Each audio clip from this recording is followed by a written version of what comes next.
then there were three. Congratulations to the Columbus Crew, Eastern Conference champions. As for Houston and LAFC, how did they get here? For the Houston Dynamo, they needed 3 games in round 1 to dispatch Real Salt Lake before the victory against Sporting KC in the conference semifinal. For LAFC, it was a 2-match sweep in its round 1 meeting with the Vancouver Whitecaps, and then finally the great weight lifted off of their shoulder, winning the playoff battle against rival Seattle 6 nights ago. So it's come down to this. LAFC, the Houston Dynamo, the defending champions, are 2 wins away from another MLS Cup championship. The Dynamo with other ideas. We're back with First Kick in just a moment.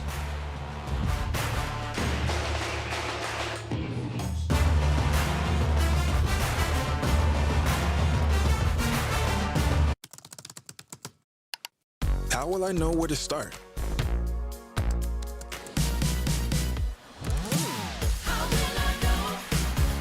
Striving for more isn't just for the field, it's for life. How will I know? I'm asking you 'cause you know about these things. Know more with RBC Wealth Management. It's not just designed to look good. It's built to command attention. It's not just a comfortable interior. It's a quiet refuge. They're not just headlights. They light the way forward. The fully electric Audi Q8 e-tron.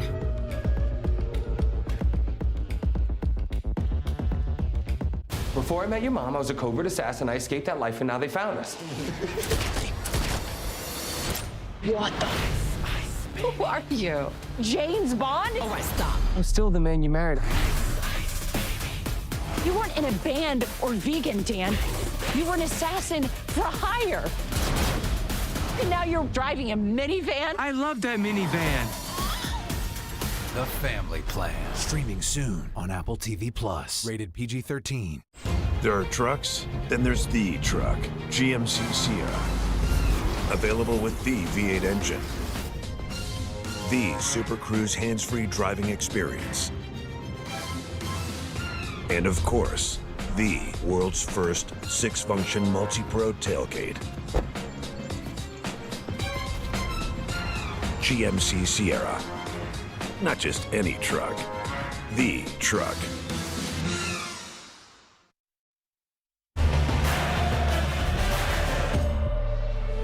This is the head-to-head presented by GMC. We are professional grade. The importance of the first goal. Well, if you get punched first, you risk getting taken out of your game plan tonight. You do 100%, and that's because both teams are excellent at holding the leads due to their collective defending. So the first goal will be absolutely vital this evening.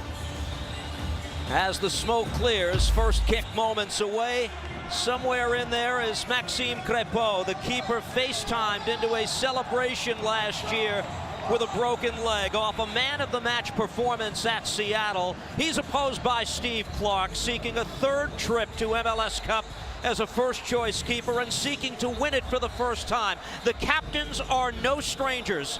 Vela, Herrera, former teammates for Mexico, and only one will have a date with the Columbus Crew next week.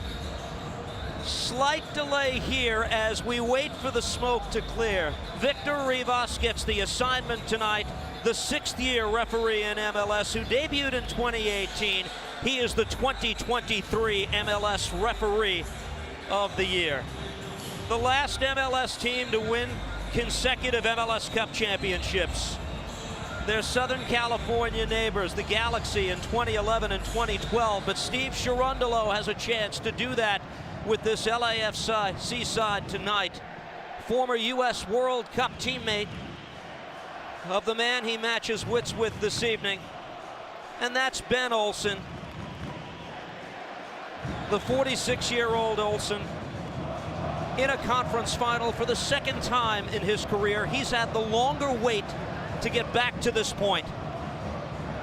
former U.S. teammates, but the trajectories in their post-playing careers could not have been more different. You look at what's going on at the moment, the coaching staff obviously having a little bit of a joke about it, but the players on the pitch, they've been ready to go. They want to get going. They've just got the ball going between them now. This is just where, because obviously they're waiting for the smoke to clear. This is when the players, they keep their thoughts in their minds, they keep going, but they want to make sure that things don't start to get the better of them. They don't start thinking in certain ways, even before the kickoff, because there is a slight delay. This is where it's important. The voices that have been going through your mind from the coaching staff just before you came out onto the pitch remain there just whilst this delay is ongoing. You're waiting all day for first kick, and now this. Is it me, or does it seem like the smoke is getting thicker at this point? I hope not. No team in the Western Conference was better at home this season than Houston, but to advance to their first MLS Cup appearance since 2012, they must be the better side while taken out of their comfort zone. They must win tonight in the house of the defending league champions. And they are brimming with confidence. Technically only one loss in all competitions since the 20th of August. 10-1-6 in that span. One of the draws, yes, was a loss in a penalty shootout against Real Salt Lake. We are underway at BMO Stadium. Glad you can join us tonight on MLS Season Pass, the winner to MLS Cup.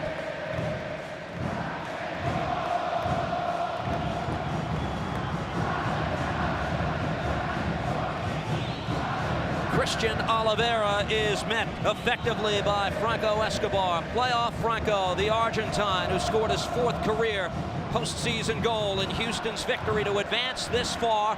First venture into the attack for the Dynamo. Nelson Quinones works on Hollingshead, who makes the defensive play. And it's brilliant defending from Hollingshead. We know that Quinones, when he gets the ball, he's so direct. Carlos Vela with a ball that gets Clark off his line, and Steve Clark, the 37-year-old, to clear that away. And in under a minute, under a minute, we've seen what both teams are trying to do. We see the wonderful defending there from Hollingshead, but you saw Houston playing out from the back. They outnumbered LAFC in the midfield area, then they look to get the ball out wide one-on-one. And then LAFC win the ball back deep. They've got one thing on their mind, and that is, can they get the ball into Bouanga? And Bouanga will take up a position when the ball's coming down LAFC's right-hand side when they're attacking. He will come inside. He will try and get on the inside of Dorsey and in between Sviatchenko as well. So there's so many interesting matchups to look forward to in this game. It is really going to be about the individual battles all over the pitch. They're going to determine who goes on to win this game. Houston advancing to this point on the heels of Sunday's victory over Sporting KC. Taken away here by LAFC. Timothy Tillman works this ahead. First opportunity is off the bar. Carlos Vela and LAFC so close to an early lead. Well, it's an LAFC trademark. They press high, they win the ball back, they catch the opposition out of position, and if you want the ball to fall to anybody, it has to be Vela in this situation. You see he's asking for his first touch. Just wonder, is he able to get it out of his feet enough? Because you just see he takes the first touch with his left foot, and then he stumbles, he ends up scooping it. And the crossbar comes to the rescue of Houston, but Vela will be really disappointed. He wasn't able to give LAFC the early lead, but it was just all about that first touch not being perfect.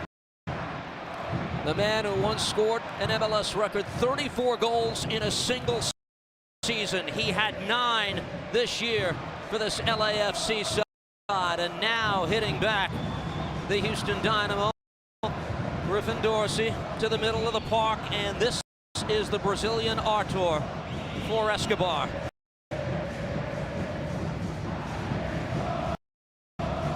Former Columbus crewman, the Brazilian Arthur. He would relish a chance to take on the Crew in a final next week.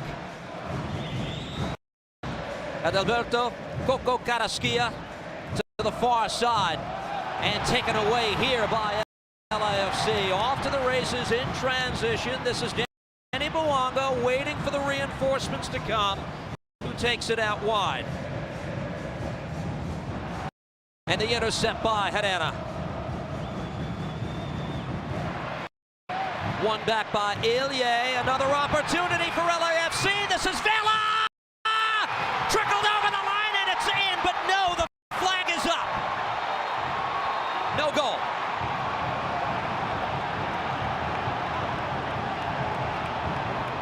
Second time Vela has everybody out of their seat at BMO. Yeah, the assistant referee keeps his flag down. We can see clearly, though, that Vela is in an offside position. But once again, it's the turnover of possession. Good call from the assistant referee. And we're already seeing the way in which this game is going to play out. And it is going to be very, very much risk and reward from Houston. And it will be a high press from LAFC. Because from Houston's side of things, if they beat that high press, then all of a sudden they'll be able to outnumber LAFC going forward. So it's bravery from both teams. Bravery playing out from the back from Houston, but then bravery from LAFC's in terms of pressing high. Hollingshead looking for his balance, gave it up for Herrera. That ball passed Catacia and cleared away by the oldest player in the league, Giorgio Chiellini, on the far side. It's just a foul, just a late challenge from Tillman on Herrera as he gets rid of the ball.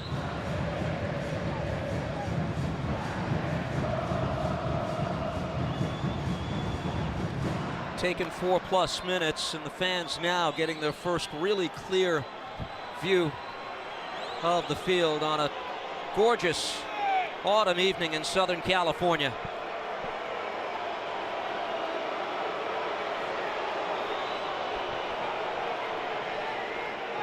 There was a second ball on the field. Victor Rivas waits for that to be dispatched with, and we're back underway.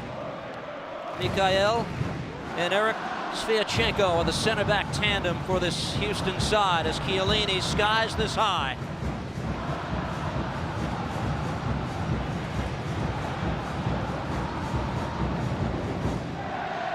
Escobar pressured by Oliveira and worked quickly into the waiting arms of Crepeau. 7 saves and a man-of-the-match performance in the conference semifinal win at Seattle.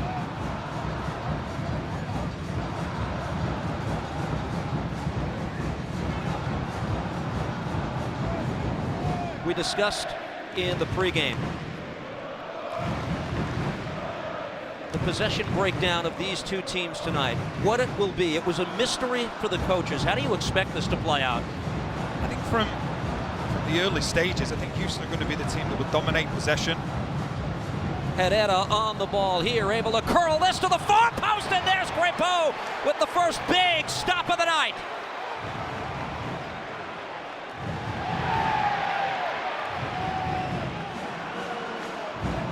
It's a brilliant ball in from Herrera. There to be disappointed that he wasn't able to find the back, and then it just goes off the back of Chiellini. It's a wonderful save from Crepeau. Just how quickly he gets over to that near post. He keeps the scores level. But when you look at Herrera, the reason he's such a good player and the reason he's so difficult to play against is because he's the all-round midfielder.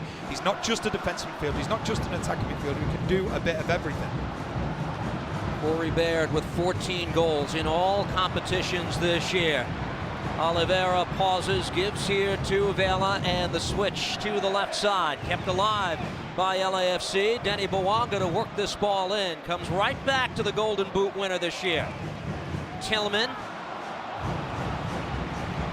Goal kick. Yeah, so I think just going back to your point when you're talking about possession, I think it's going to be a game where Houston, they will try and carry on the way that they want to play, and they'll believe that they can dominate possession in very much a risk and reward, play out from the back and then try and draw LAFC, and then they can get in behind the back. Whereas Steve Trundle, who we've just seen there, he knows that his team needs to disrupt this midfield of Houston, because when they get going, they create that box, and then if they're able to dominate the ball in there, they've got 4 versus 3. That's when one of the fullbacks then for LAFC has to come in, and before you know it, Dorsey will find himself free on the right-hand side, or on the left-hand side, Quinones.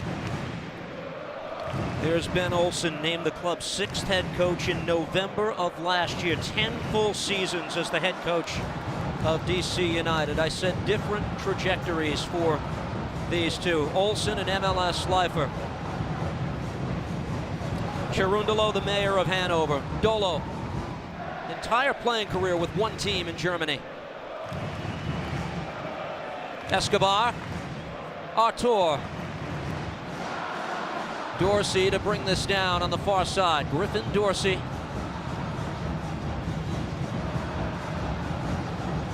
Frustratingly nailed to the bench for the early portion of this season. Starting tonight, though, for the 18th time in the last 21. Dummy by Kataskia, taken back by LAFC, looking to hit on the counter. Mikael gets it away from the pressuring Vela.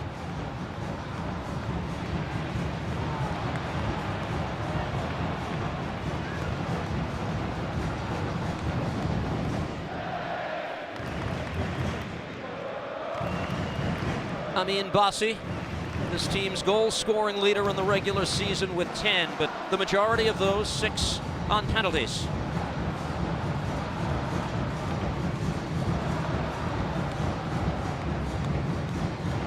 Early edge in possession to the team in its traditional orange.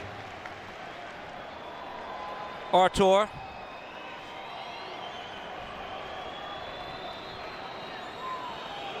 Quinones. Dispossessed, that's Hollingshead, who wins another battle. Now Mikael opts to play this back for Steve Clark. One of the things that Ben also said when we spoke to him, he said that they've been working this week in transition because they know what LAFC's strongest point is, and it is the turnover of the ball. So from Ben Olsen's perspective, he'll be looking at it and going, yeah, this is what we expected, to come here and dominate possession, but they have to make sure that when they're on the attack, they're actually defensively secure, because that's when teams who want to play out from the back, want to play this risk and reward, they're at their most vulnerable when they're in possession and when they're going forward. So defensively, there has to be communication from the likes of Sviatchenko and Artur to make sure that a Buanga or a Vela can't get free. Now Escobar eludes the press. Artur switch to the right. Dorsey will wait on this. This is Herrera. Brought down by Bassi. Out wide. Quinones for Houston. Flag goes up.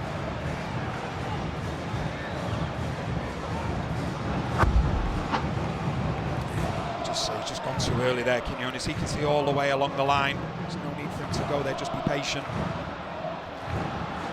Hollingshead to the foot of Oliveira. What a goal by Denny Buanga in the victory last week against Seattle. It was Oliveira who had the presence of mind to let that ball go. Key contributor on the key play of the game. And it's something that's not really been mentioned that much. He won't get an assist for it, but he completely changes the emphasis of the play with that movement.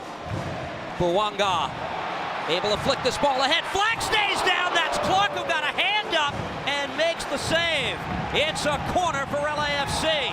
You talk about the fluidity of LAFC, and it's just the position in the change between Buanga and Vela.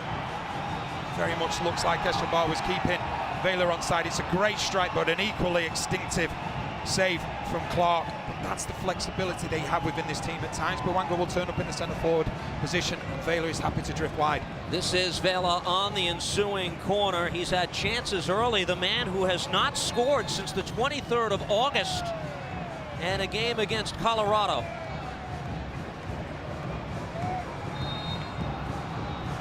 Knowing each game he plays could very well be his last in black and gold. This is brought down here. Diego Palacios to play out wide. Vela to whip this ball in. Sviatchenko, dangerous area, makes the play. He concedes the second corner. And it's a very good and very important header as well, because as the ball's coming in, Sviatchenko, he's aware there's 2 LAFC players behind him. He knows he has to make contact, but make sure it doesn't head towards goal. Sviatchenko, the man in the midst of all the controversy a week ago, the non-call of the alleged handball in the victory against Seattle. This time, Vela from the near side.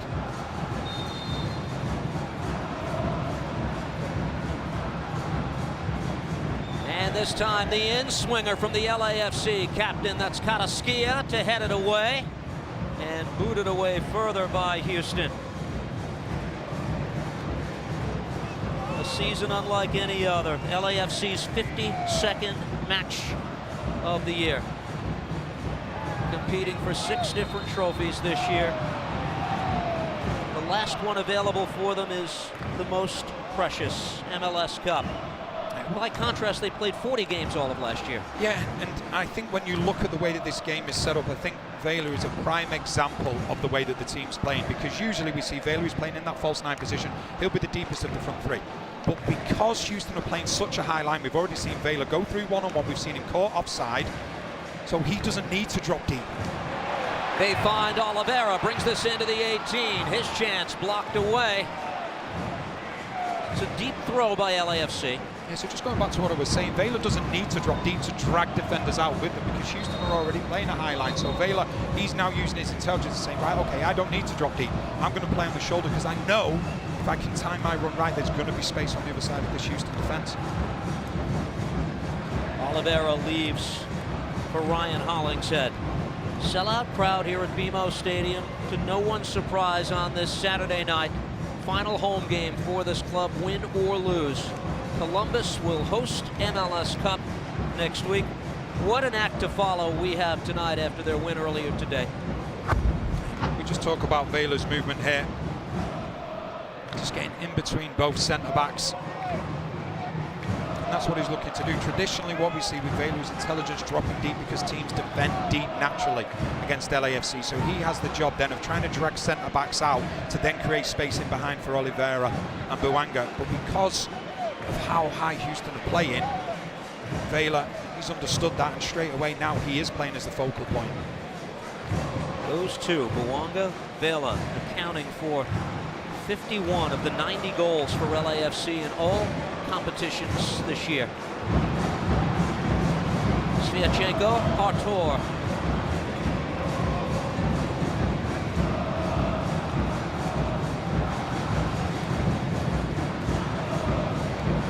Clever move by Artur, and now Karaskia.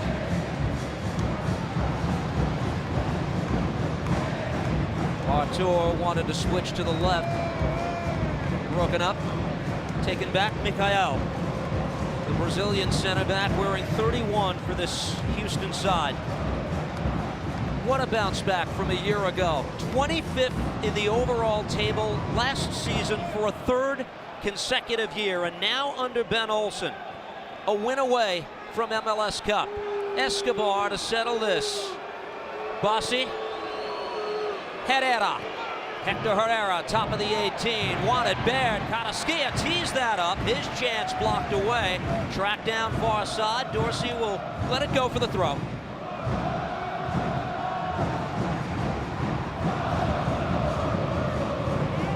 Sviatchenko. Dorsey plays back.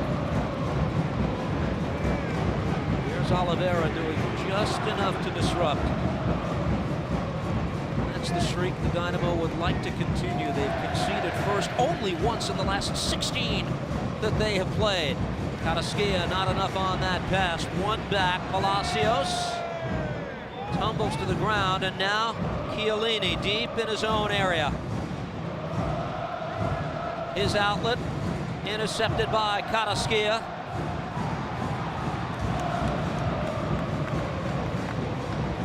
Murillo to send it out to the middle of the park. And now Artur.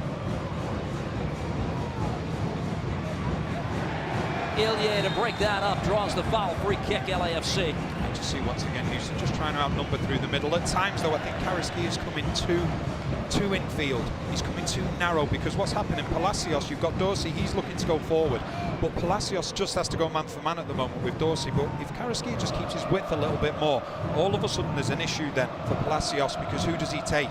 Does he take Karaskia, or does he take the overlapping run of Dorsey? Just at the moment, Karaskia, just wondering whether it will change a little bit, just coming a little bit too narrow. So therefore it's easier for Palacios then to deal with Dorsey in a one-on-one situation. Something Houston needs for this team, isn't it? They're not a club of clinical finishers, are they? But as Ben Olsen put it, we can isolate, we can overload well. There have been 2 to 3 iterations of this team, and the latest one that you're seeing now is the best one. Yeah, 100%. And the way that they've just come here and they've calmed down, there's no nerves about them. They have a game plan, they're sticking to it. All the players are on board. And what I love about this Houston team, yes, you talk about not being an out-and-out goal scorer, but sometimes the collective can be bigger than that. And I think that's what we're seeing from Houston at the moment. Pressed by Tillman. And here is Clark. to the foot of Mikael. Quinones with the smart touch. Escobar harassed by Oliveira and played back. LAFC, the home side tonight, because the top two seeds in the West have been dispatched. St. Louis in round one. Seattle in the conference semifinal. Foul here is called by Victor Rivas, just as Tillman and LAFC thought they were off to the races. Yeah, you just see Hollingshead everywhere. Quinones has gone so far. He's gone all the way with him. He's driven. He's driven with him. If Quinones is dropping deep, because the one thing he doesn't want Quinones to do is to turn and then start sprinting at him in a one-on-one base situation, because we know how direct Quinones is when he gets on the ball. It's Hollingshead in the midst of that matchup. He's had a strong playoffs. 2 of his 3 career playoff goals in the round 1 opener against Vancouver. Mikael.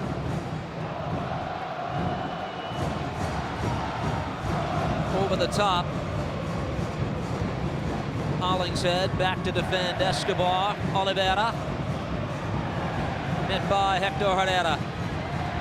Trying to shepherd that ball out is Murillo. He does. This is a goal kick for Crepeau and LAFC. What a year Hector Herrera has had. 17 assists. Only Thiago Almada with more in Major League Soccer this year. Ben Olsen knows the pedigree. 3 World Cups, more than 50 UEFA Champions League games on the resume of that man. But until he coached Hector Herrera, he had little idea the complete player he is, the glue to this midfield. But he also frees up teammates as well, because every time Herrera gets the ball, straight away there's panic, there's worry. All of a sudden it's like, okay, we have to get 2-3 players around Herrera. That's when it's all about his teammates then to say, right, okay, where is the space been freed up? Because he's not just occupying 1 player, he occupies 2, or like I say, 3. And then the Houston players around him, they can then benefit from it for them running into spaces which are free.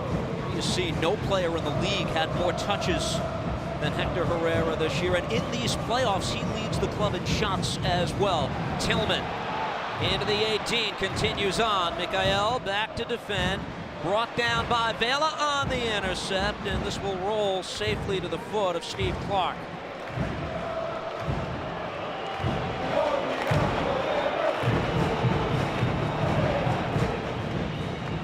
This is the same venue as MLS Cup 2022. A new name for this stadium as of January, BMO Stadium. The 32-52 behind, the more pressure on Clark, who barely gets that away. Hollingshead to play it ahead. Tillman with a touch, but Bassi to send Herrera on his way. And now Carrasquilla sends that through all the way to the keeper, Crepeau.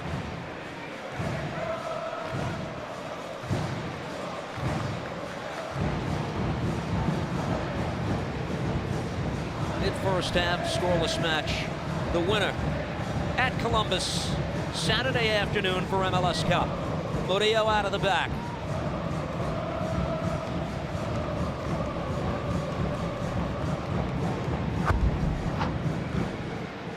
You see Boanga, he's not afraid to press. Clark just waiting to try and see if there was a ball that he was going to be able to play. Just about got away with that one. Artur going long, that ball off the arm of Griffin Dorsey. And this is awarded to LAFC. So much on the shoulders of this 24-year-old who was a college draft pick by Toronto FC, the 6th pick of the 2019 draft out of Indiana, Griffin Dorsey. Waived by TFC. And an integral part since Leagues Cup for this Houston Dynamo side coming into tonight. Ben Olsen said, he was frustrated, but he was showing it in a good way. He would then sit down with the coaches after matches, after training sessions, to go through video clips, and now he's just grown into this role, which it looks as though it's just been made for him. That's full credit to him, the way that he's adapted. Artur with the move, comes back to the Brazilian in the midfield, gives here to Herrera. 72% of the ball now for Houston. And yet LAFC has had the more dangerous chances. Carrasquilla from distance, gives it a go. Clear line of sight for Crépeau. Created a little bit of space for himself, and that's because Dorsey's on the outside of him. He's making sure that Palacios then can't go in field to stop him, and that's what I was saying about Carrasquilla. Maybe just drift over a little bit more towards the right, so you give a problem to Palacios. Ilya sends this the other way. Bouanga runs onto this. This is Dorsey to defend. He'll have his hands full with this matchup tonight. That ball played off Dorsey. It's a corner. It's really good defending from Dorsey. Straight away, you know Bouanga, the ability that he has. He wants to get the ball on his right foot. There was no way that was happening. Dorsey just making it blatantly obvious. If you're going to get past me, it's going to be down the line. You're not going to cut inside me. Keeps his eye on the ball all the time. Really good defending. Third corner for LAFC and Vela tonight.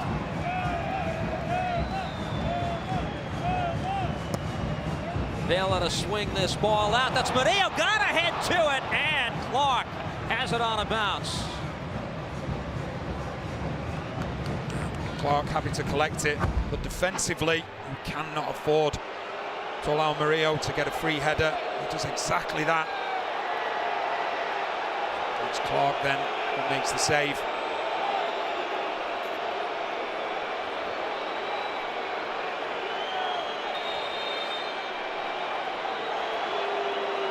Steve Clark requests medical attention, favoring the lower left leg. He's just caught as he comes to collect the ball. And he's there just Chiellini, you just see, I think he just stands on his back foot. I don't think there's any intention in it from Chiellini. He's going straight up to Clark now just to make sure that he's okay. Just see there, and to be fair, he pulls away at the last second. I think it's just his training leg that maybe just catches Clark and just leaves him in a bit of discomfort. This night means so much to the keeper, Clark. He signed as a free agent with Houston December of 2021, 11 days after he was the losing keeper in the 2021 MLS Cup final. The Timbers falling at home in that shootout against New York City. 12 clean sheets in the regular season for that man, second only to Seattle's Stephen Fry. And at the opposite end, wanting another trip to MLS Cup, is Maxime Crépeau.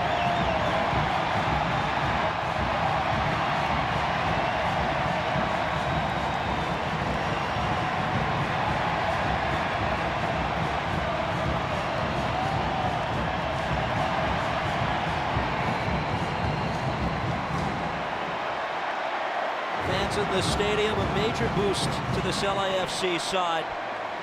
Last 11 matches at BMO Stadium, they've outscored opponents 33-10.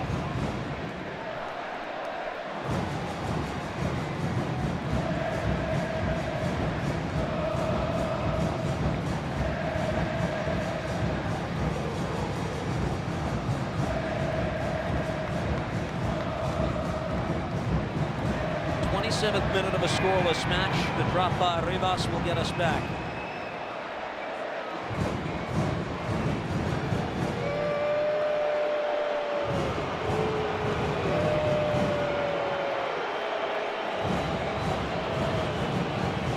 Mikael.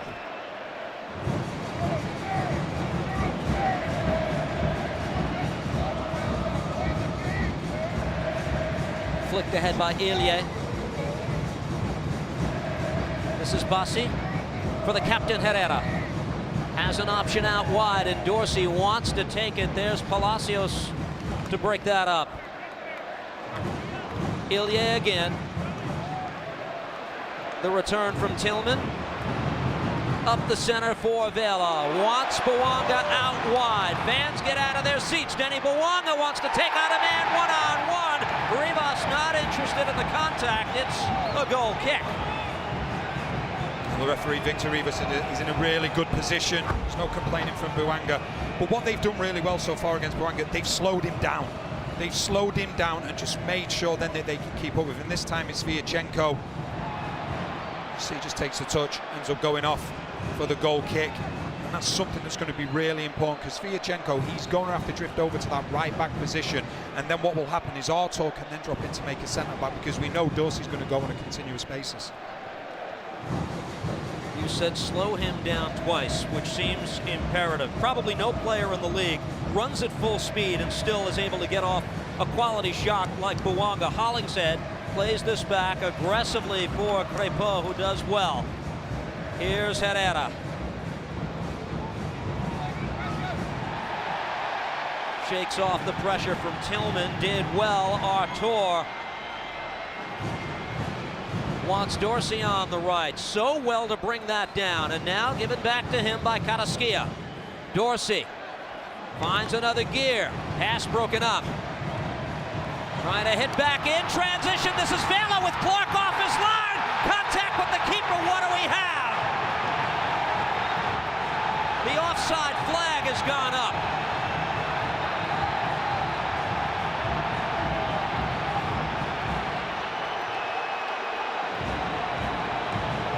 Vela's been all over these first 30 minutes. Well, that's what we were saying about Vela. He doesn't need to drop deep. He's just playing on the shoulder of the last man, and Clark comes out, commits himself, and it's a quick break from LAFC. That's when they're at their best. You see the run from Vela, gets in between both centre-backs, and then it's Clark brings him down.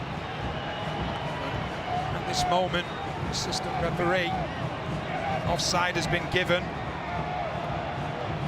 I think that may just have saved Clark at least a yellow card.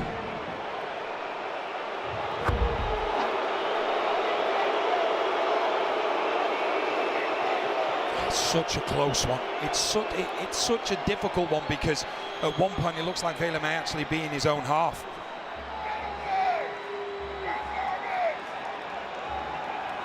LAFC has been offside twice. Vela guilty both times. But that just goes back to what I was saying previously. He's weighed this game up and he's looking at it and going, right, okay, I don't need to drop deep. I don't need to drop deep, because Houston defensively, they are not playing deep, they're playing high. So what he's doing is sort of arcing his run, so he's making that little run where he comes back towards his own goal and then he makes the darting run. And more often than not, it's been in between Sviatchenko and Mikhail. So this is Mikhail in some discomfort. If you're Ben Olsen, do you take a moment here to say, we're playing with fire a little bit here? Some of the most dangerous players in the league have had their shot. I don't think so, because if you're a team like Houston, and I've been involved in teams before where you have an identity, and if the manager turns around to you and goes, you need to change the identity for this game, then what you are relaying to your players is that they're not good enough to deal with it. So I think you have to trust the way that they've been playing, the form that they're in, and yes, they've created a few problems for themselves by playing this high line and by getting caught out, but we've also seen at times that risk and reward where they've been able to make 2 or 3 passes, and all of a sudden, if the final ball was good, they're then on their way.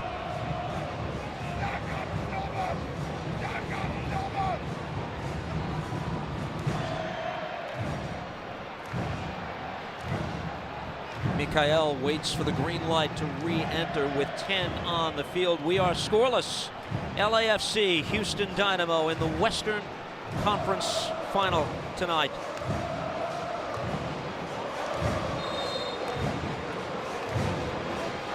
Ben Olsen, the 3rd coach of this Houston side in 3 years. Paulo Nagamura did not survive a full season. 2nd straight here, Houston dismissed a head coach. Tab Ramos was fired days after the 2021 campaign came to a conclusion. Herrera fouled. It's Carlos Vela, the guilty party.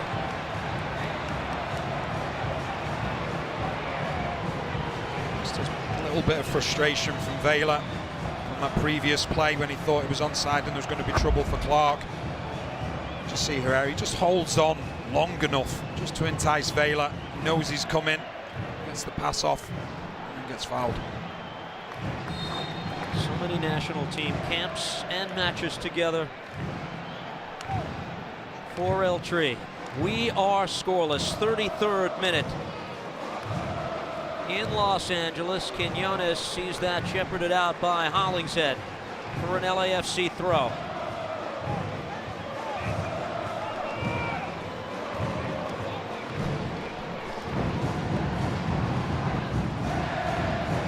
That is their record all time in the MLS Cup playoffs. They have only missed once. Season 6 of their MLS existence. It really potentially one of the great 6-year entries in MLS history. Seeking a second MLS Cup. It won Supporters Shield twice, been to a pair of CONCACAF Champions League finals. 3 Golden Boot winners. Different players in the brief history of this team as well, under 2 different head coaches. Great success since entering 2018 as Clark boots that away. Quinones can't keep that in. It's a throw for LAFC.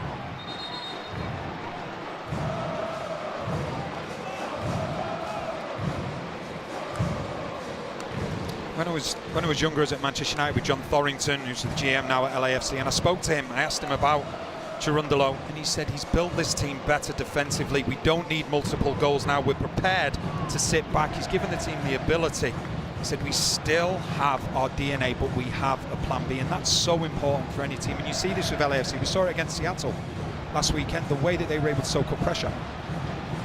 Winning a 1-0 game with 31% possession on the night after the takeaway in transition. LAFC. Oh, that's a poor ball just given away. Artur on this for Houston.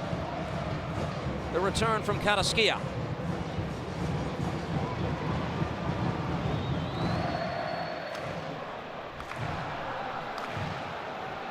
Here's Herrera. Addition of Artur has just done wonders for his game. It's unlocked it in so many ways, and Herrera acknowledged as much this week. He allows me to play my game. Quinones gathers this. Tracked by Oliveira. Quinones gives it a go. Blocked away by the old pro, Chiellini. Dorsey battling far side. Locked in a battle with Palacios. Does well. Earns the Houston throw. Here's Herrera.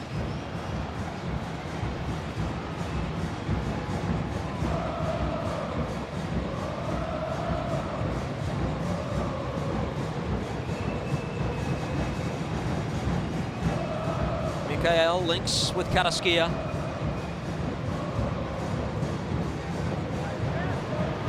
Booted away by Chiellini. Vela looking to get on this, able to free this up. Danny Bouanga flag up again on LAFC near the attacking third. Once again, it's Vela. He's not happy.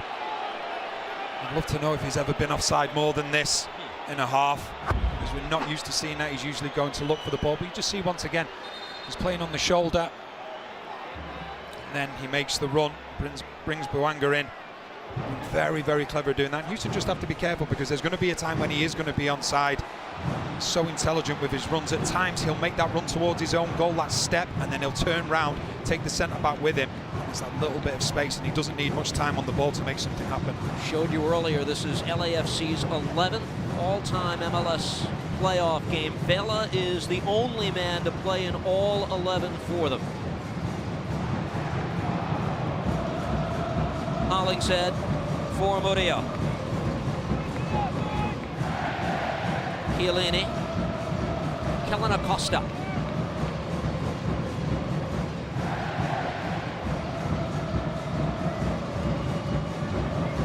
Vela's contribution in the previous 10 playoff games immense. He has scored or assisted in 7 of those 10. This too far will go for Steve Clark.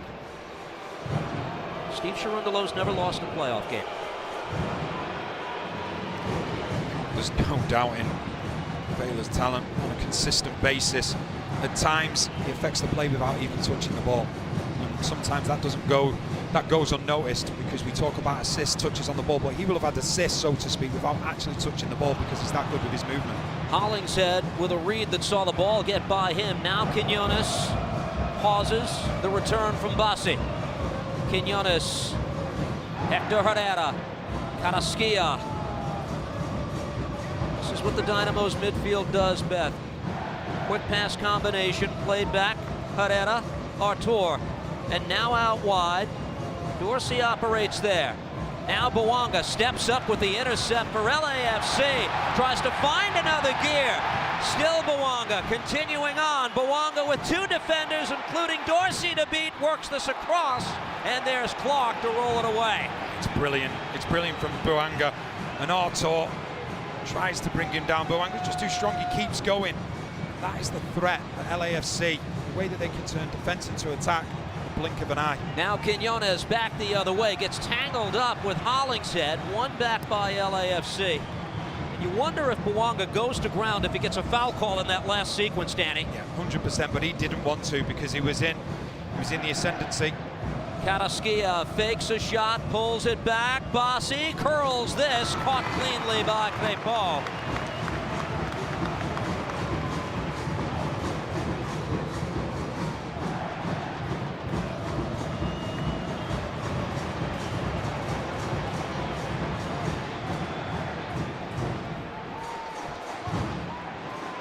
Last sequence by Houston in the build-up to that last chance.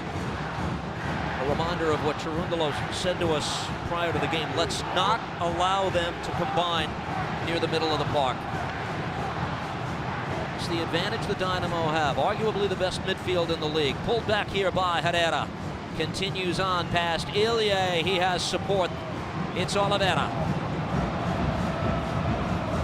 Boanga trying to spring Oliveira. One back by the Dynamo. Now Herrera.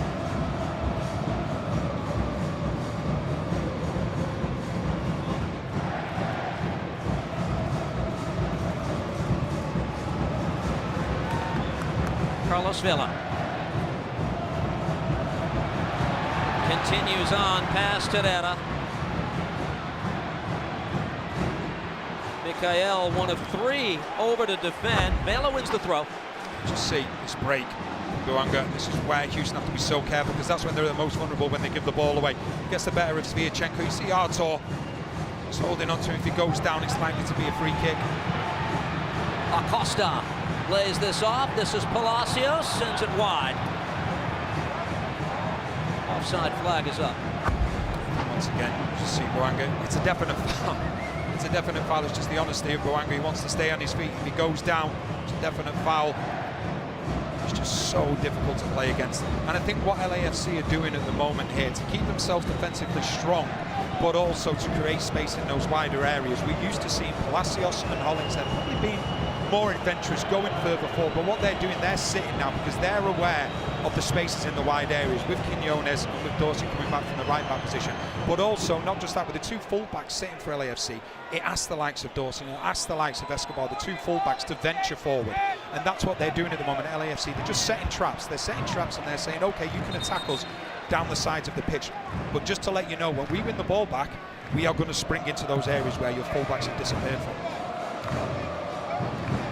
LAFC throw. We've played better than 41 minutes. The stalemate continues in LA with the Western Conference title on the line tonight.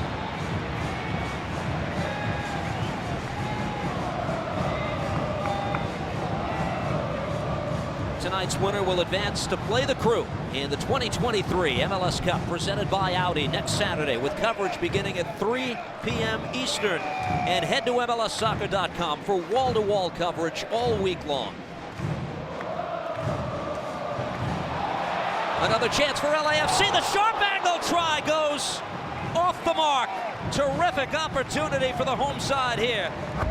As Oliveira this time drifted all the way over from the right to the left. You just see his speed gets the better of Sviatchenko because he's on the run. Just goes for the strike towards goal. So it sets up nicely for him, but he goes for power more than placement. Leads to it just going over the bar, but another good opportunity for LAFC.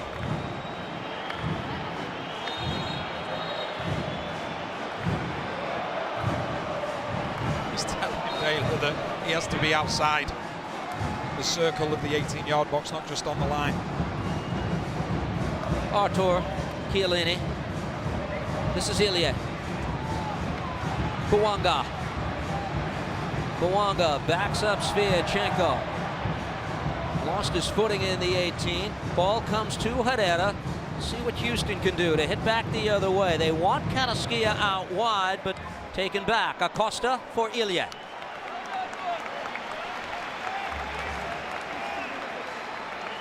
See, the last few minutes just starting to get a grip on the game, having a little bit more of the ball. That drives Houston back. So when they win the ball back, there's no quick out ball because they've got so many men back defending. Tillman. Oliveira once again. Initial defended by Quinones. That deflects off Escobar. It's a corner once again for LAFC. Fourth of the night for the home side. It's Vela once again. Just interesting to watch. Mario again found himself free. He was able to lose his man far too easily. One of the previous corners. Just got to be alive to it. Actually, Escobar that's marking him. Signal by Vela. This ball swung in, save, and the rebound is buried home. Hollingshead and LAFC with a 1-0 lead.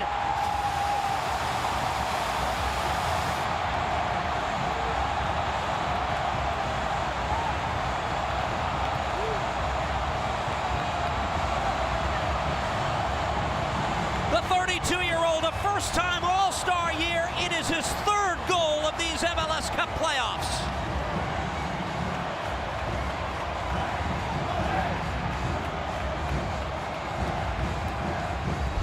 You just watch the anticipation of Hollingshead. First of all, it's a great ball in. Chiellini then goes for the initial header, and it's the follow-up from Hollingshead. You can see when Chiellini heads the ball, looks as though it might be Sviatchenko who's playing Hollingshead on, just as he makes this run here. Puts the ball into the back of the net. It's brilliant anticipation from Hollingshead. Wonderful set piece. Good save initially from Clark, but he can't do anything about the rebound that then goes to Hollingshead. A very brief check for offside. That check is complete. Goal confirmed. LAFC leads by 1. Yeah, you can see Houston, they're complaining they want an offside, but when the contact comes from Chiellini's head, Hollingshead is in an onside position. The rest then after that is irrelevant.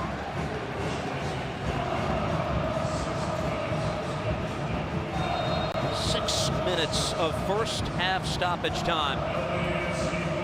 There was the delay with the injury to Clark. Here's Quinones. Tracked by Tillman. This is Carrasquilla. Bassi. Harassed by Vela. That ball by Mikael. Intercepted off to the races the other way. This is Oliveira. 4 into the attack for LAFC. Broken up Sviatchenko. That takes a deflection off Escobar. Oh, nearly with a kick at the can was Vela, but settled by Houston.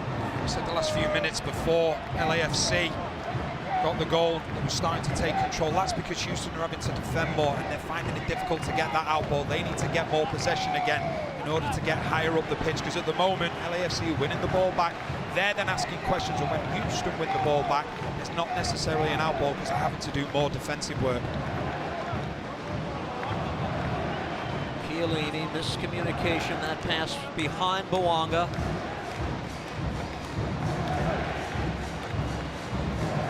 In the setup to this match, we showed you each of these teams undefeated this season after scoring the first goal. Mikael.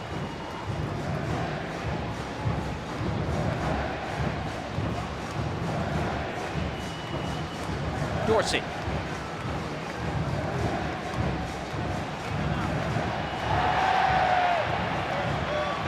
Victor Rivas rules advantage, continuing on. Oliveira awards possession to LAFC. Yellow card is out of the pocket of Victor Rivas. That's Escobar, who needs to be careful here.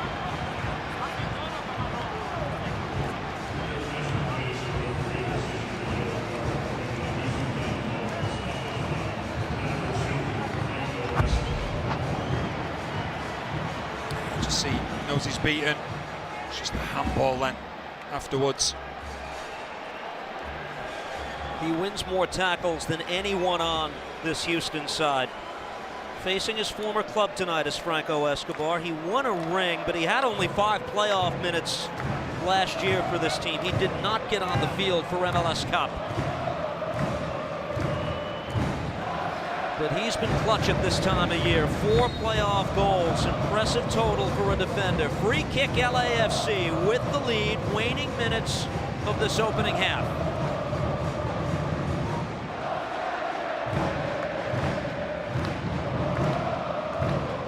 Oliveira.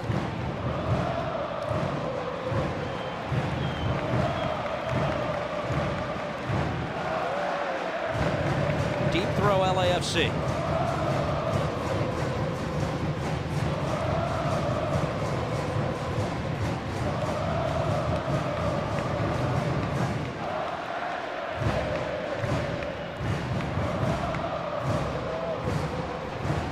Herrera tangled with Tillman.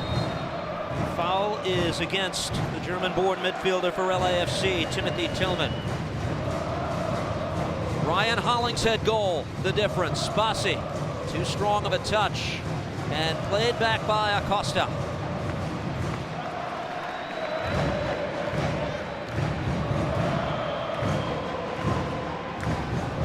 Here's Herrera.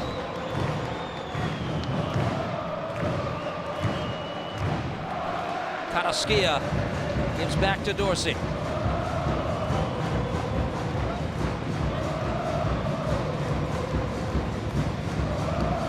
Mikael.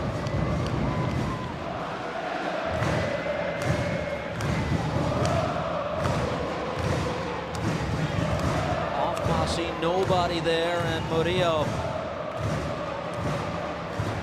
played that off Vela. That's off LAFC. Just see once again how high Vela is. I've just been informed that it's the first time all year that Vela has been called offside 3 times or more. He'd only had 2 games where he was offside twice across the full 90 minutes. That's incredible. So that just shows you he's adjusted to what Houston are trying to do, and that's the intelligence of the player to be able to do that so quickly. But not just that, make it an advantage of yours as well. Herrera for Carrasquilla. Tried to lay that off, broken up. Bouanga met by Carrasquilla as that takes a deflection out off Houston. Time for one more attack here for LAFC at least. We're in the 6th minute of first half stoppage time. Here's the goal. Yeah, just have a look at the goal again. Just see Chiellini, see Hollingshead in an onside position, and then he follows up.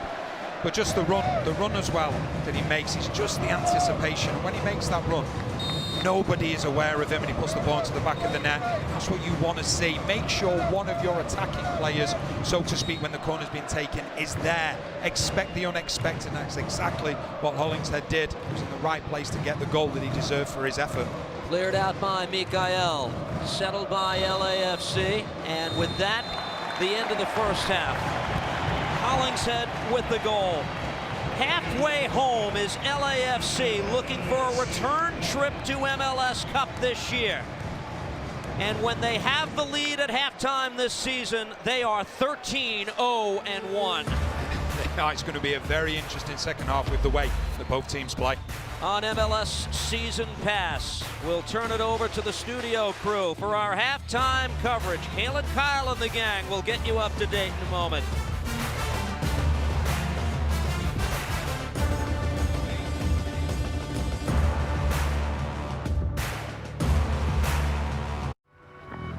Make sure you keep your eyes on the road.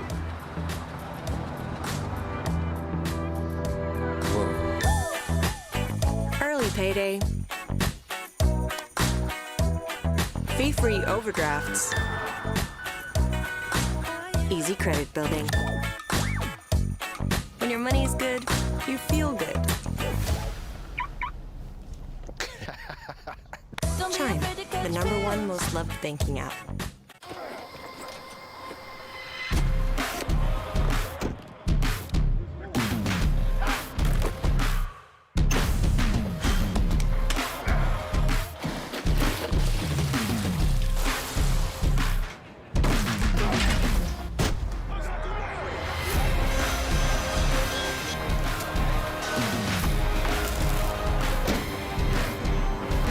The Home Depot, committed to filling the trades gap.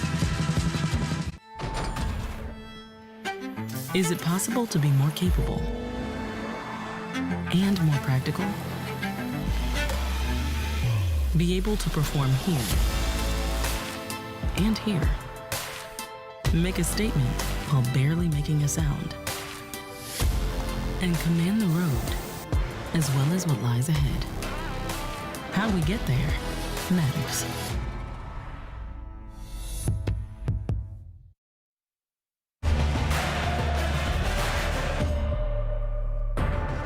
Welcome to the halftime report presented by Audi. Currently 1-0 for LAFC over the Houston Dynamo at home. Ryan Hollingshead with a goal in the 44th minute. A brilliant finish, right spot at the right time. His third goal in the postseason already. Welcome into our studios here in New York City. Sasha Kleshtin, Bradley Wright-Phillips, Andrew Wiebe, myself, Kaylin Kyle. Gentlemen, it has been a wild first 45 minutes. A big one from Steve Cherundolo saying we can't allow Houston to find rhythm in the midfield. They've done just that. The LAFC fans rolling in for this one. We had a little bit of a delay because of all the smoke in the stadium, but a great opportunity early on, just 2 minutes in. An early chance for LAFC. Great disguise ball in from Malik Tillman into Carlos Vela. Unlucky he gets this one off the bar. Carlos Vela starting the game sharp, daring with another chance. Great connection, just right down the keeper's throat. Steve Clark with a brilliant save, just pushing this one up and out of danger's way. He's going to need to stay on, but he does take this one down. Carlos Vela to the ground. It is offside, though. A great thing for Steve Clark. Yeah, Steve Clark playing with fire there, looking for potentially a dog, so a red card. I don't think it would have been, but the offside flag saves him. Denny Bouanga, so strong, so powerful, so relentless. Most players go down in that situation. Might have got a call he would have liked, Eddie. But it's off the set piece. And Ryan Hollingshead again beating his marker to the back post and following the play. Watch him at the bottom of your screen, just ghosting in at that back post. Ends up being a tap-in, but it's because Hollingshead continuously on set pieces is dangerous and puts himself in the right place. Ryan Hollingshead, 28 career goals and already in 3 in the postseason. These are the stats in the first 45 minutes. LAFC 1-0 over the Houston Dynamo. Possession all in favor of the Houston Dynamo, just not that dangerous in the final third. Shots in favor of LAFC, 9 of those shots and 4 of those being on target, and 1 in the back of the net. The top scorers for each team are presented by Audi, the official vehicle of Major League Soccer. For every goal scored during the Audi MLS playoffs, Audi will contribute $2,000 to support MLS academies through the Goals to Drive Progress initiative. Stay tuned. We got much more coming up after the break. We're going to break it all down. We got highlights, scores, and some highlights from the first game. Columbus taking a massive win over Cincinnati on the road. 45 down, 45 to go! Thank you. Goodbye.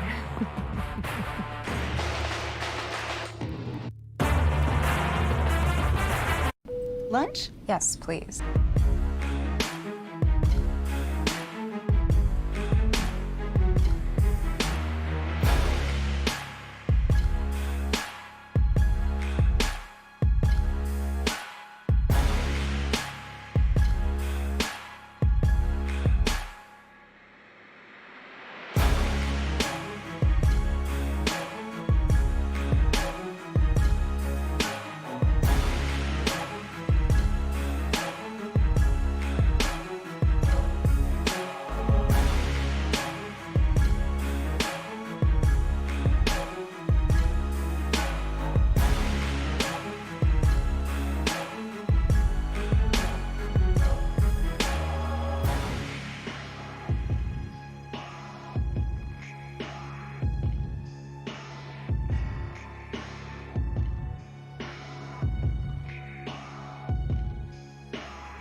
goal to give Cincinnati the 1-0, and then getting brought down just outside the 18-yard box. Contact for you, BWP? Crew fans didn't like it. Of course, he's a striker. Come on, that's a stupid question. Harsh on Marrero. Tiny bit of contact, and that set up this free kick through the traffic. Lucho Costa goes. That traffic blinds Patrick Schulte. Cue the celebrations, and Cincinnati are feeling pretty good about themselves, Sasha, but that would not last. It would not last. This was a tale of two different games. Once Gressel and Ramirez got into this game, this was the moment that changed everything. 75th minute, an absolute dime of a cross. It was unfortunate to see Powell with the goal line save in the first 45 minutes, the own goal here for Cincinnati, making this one 2-1, and Columbus continued to pour it out here. This ticky-tack of football inside the 18, absolutely fantastic. Sorry, Kaylin, that touch from Ramirez is top class. To make the goal through a play like that is brilliant. He was involved in everything. Would not end there. Kevin Molino, another sub with a great pass to the back post and the unselfish header from Cucho Hernandez. Crew had more in the tank. They just put on the pressure for the last hour, and it paid off. Trophy lift time. Christian Ramirez and his wife need to continue to keep having babies because his games after them have been fantastic. His third baby this week. Fantastic news. Congratulations in his second game-winning goal. Cincinnati dropping to Columbus. Columbus will officially host the MLS Cup final on December 9th. They will await Houston taking on LAFC. Currently, LAFC 1-0 over Houston. And we caught up with Wilford Nancy post-game. I like the we not me. This is something that we, in terms of values, really important. And yes, I wanted to do it a little bit earlier, but I wanted to find a good moment and also to give the right information because we needed to adjust also the team, you know, with these two guys. So they did it well and really good. Well done, well done. Wilfried, congratulations on winning the Eastern Conference. Safe travels back up I-71 to Columbus. We'll see you on Saturday for MLS Cup. Thank you, bye-bye. It truly is the Wilford Nancy effect. We saw him do it in Montreal, now coming to Columbus, getting the win on the road against Cincinnati in a difficult place to win. What are their chances now going to the final, depending if it's Houston or LAFC? Crew will be the favorite. At home, no doubt about it. It'll be their game to win or lose, and what they showed in this match, despite going down early, is that they always believe in themselves and in their style of play, and over the course of 90 and then 120 minutes, that was the difference. Yeah, Crew at home and that style of play. It's so tough to play against a team that just keep the ball. You keep running. You saw Cincinnati at the end of that game. They had nothing left, and then Crew could just pick them off and find their moments. Crew is the type of team that can wear you down with possession, and you're stuck chasing the ball. It's so frustrating to play against a team that constantly will keep possession no matter where they are on the field, and they're a deserved winner and a deserved finalist of MLS Cup this season. They've been great all year. Just quickly, the emotions of the players post-game was truly something remarkable, which shows it's going to be even difficult to beat them at home. It's going to be tough to beat them at home, but talk about the emotions. I would love to just be celebrating in my rivals' back garden. What a moment, what a time. In the back garden. In the back garden. Well, Some more emotions to go, huh? Columbus players will be watching this one closely. Currently, LAFC 1-0 over Houston. Second 45 around the corner with Steve and Danny.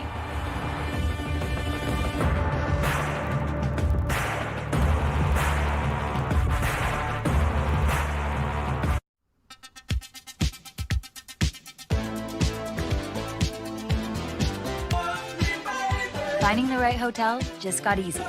Compare and book on the app with Hotels.com. It's not just designed to look good. It's built to command attention. It's not just a comfortable interior. It's a quiet refuge. They're not just headlights. They light the way forward.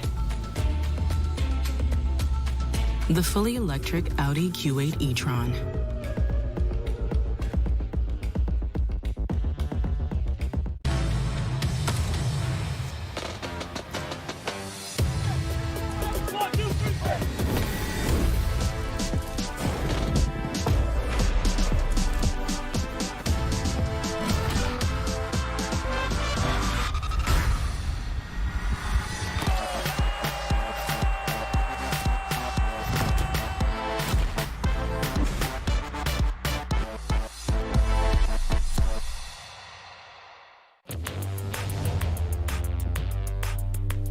If working hard is essential to get where you want to be, you need something that gets you going and keeps you going on the path to your true potential, you need a spotter, a running mate, a loyal companion.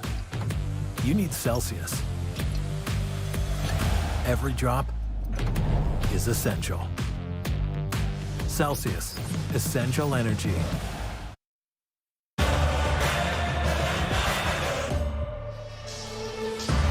We're back in Los Angeles on MLS Season Pass. LAFC with a 1-0 lead over the Houston Dynamo, set for the start of the second half tonight at BMO Stadium. This is the supporter cam brought to you by Hotels.com.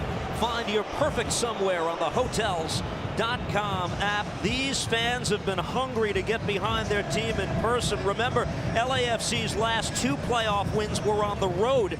This is their first home postseason match since October 28th, and a 5-2 destruction of Vancouver that night to advance from round 1. They are possibly 45 minutes away from a return to MLS Cup.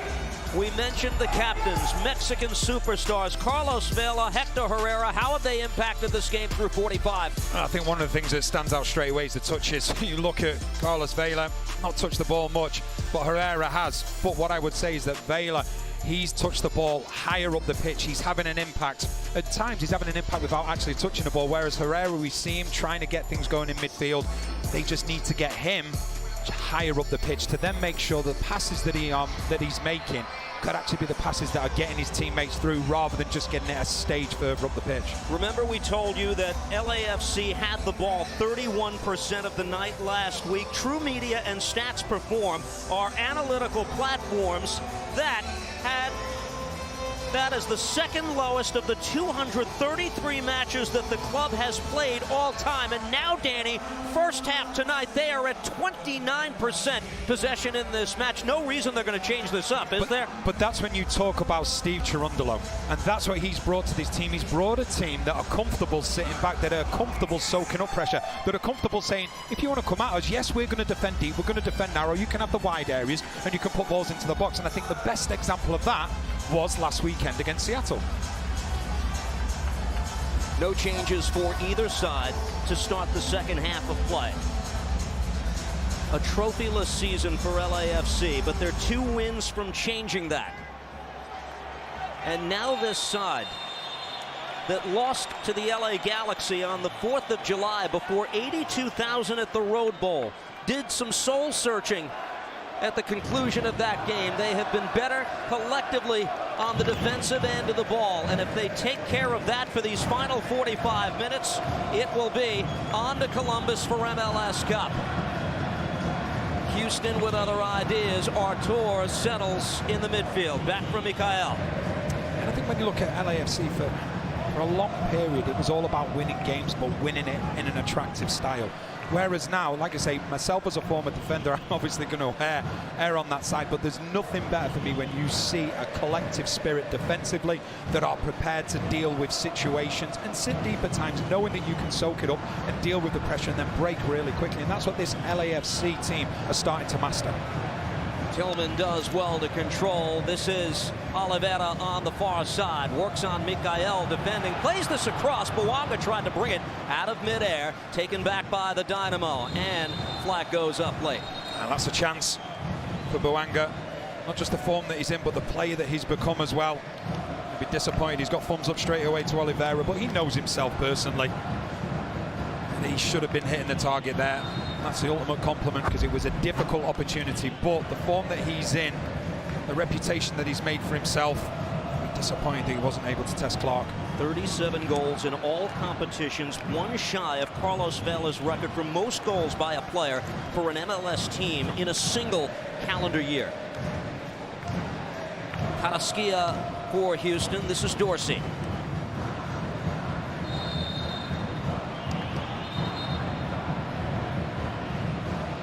Rivas will bring the free kick to the point of the foul that was suffered by Dorsey. Hector Herrera for Houston. Wants Quinones out wide. Quinones for Bassi. Back out wide. Nelson Quinones with his team needing a goal to level. Murillo skies that out to the middle of the park, and backing up here, Mikael. Hector Herrera in the first half took a game-high 73 touches, made a game-high 61 passes. And the captain on the ball here.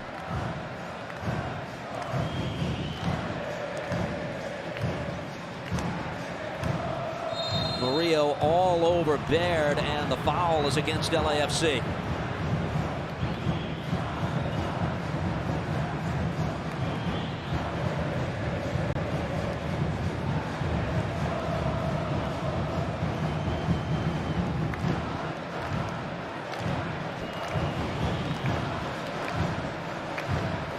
Set piece in the opening moments of this second half for the Dynamo. For LAFC, the goal by Hollingshead, the 5th set piece goal they have scored in the postseason this year to lead all MLS teams. Will that be the difference tonight? Signal by Herrera. Plays this in the direction of Dorsey. Takes a deflection out. The corner is awarded for the Dynamo, their first of the night. Yeah, and LAFC, just see them surrounding the referee at the moment, Victor Rivas. They want a foul on Murillo. Just as he goes up for the ball, you just see as he goes up here, it's just Dorsey just leans into the back of him. All the times you will see fouls given for that. Not on this occasion. And we saw what happened in the last round with Herrera putting the ball into the box. And Escobar getting on the end of it. Is that the recipe now? Herrera from the near side, opening minutes of this second half. Houston Dynamo side that few projected at the start of the season to find themselves in a conference final against the MLS defending champions.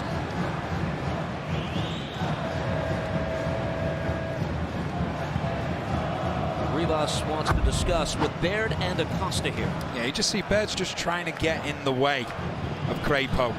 So what Acosta's doing, he's putting a line between himself and the goalkeeper. That enables then Crepo to have that space to come out.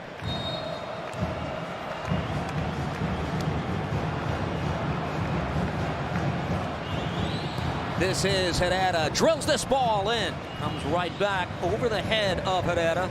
He earns the throw. Yeah, it's a good header as well from Ilie.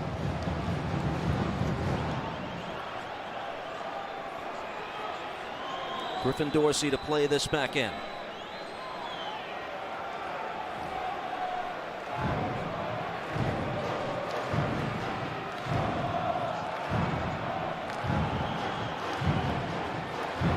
Tries the ball prior to the throw, now from outside the 18. Out wide, Dorsey.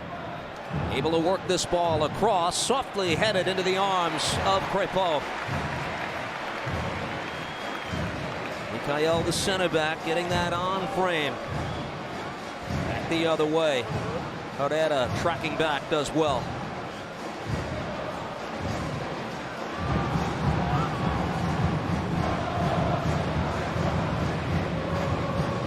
Mikael's only goal this season came in this stadium back in June. It's the power of the first goal for LAFC, undefeated this year. I think as a team, what gives you great confidence is when you can score one goal and win a game. You know, the hardest thing to do in football is to put the ball into the back of the net. So if you can get yourself into a position where potentially it's just one goal that you need, and then you have the ability to defend, that is absolute music to players and managers' ears. And it comes as a collective. It's not just about the back four, it's the whole team, front, back to front, starting the press high. And what LAFC do really well, they'll press Houston because they know Houston want to play out from the back. If that press is beaten, they'll all then get back behind the ball as they are doing now. Bassi on the move. Cherundolo said no better feeling as it related to last week than winning a 1-0 game on the road, which he did. Played back, Herrera.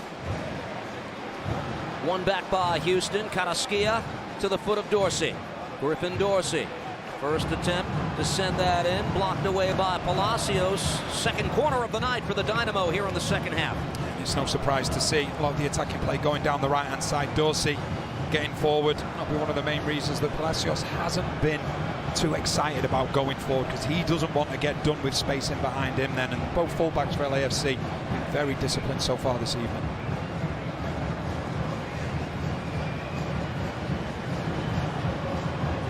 Hector Herrera from the near side again, the Dynamo captain. 53rd minute, down 1. Taken by Bassi. Challenging on the far side. Bassi wins the initial battle. Now flicked ahead by Carrasquilla. This ball will not stay in play. Come back for a goal kicked by Crépeau.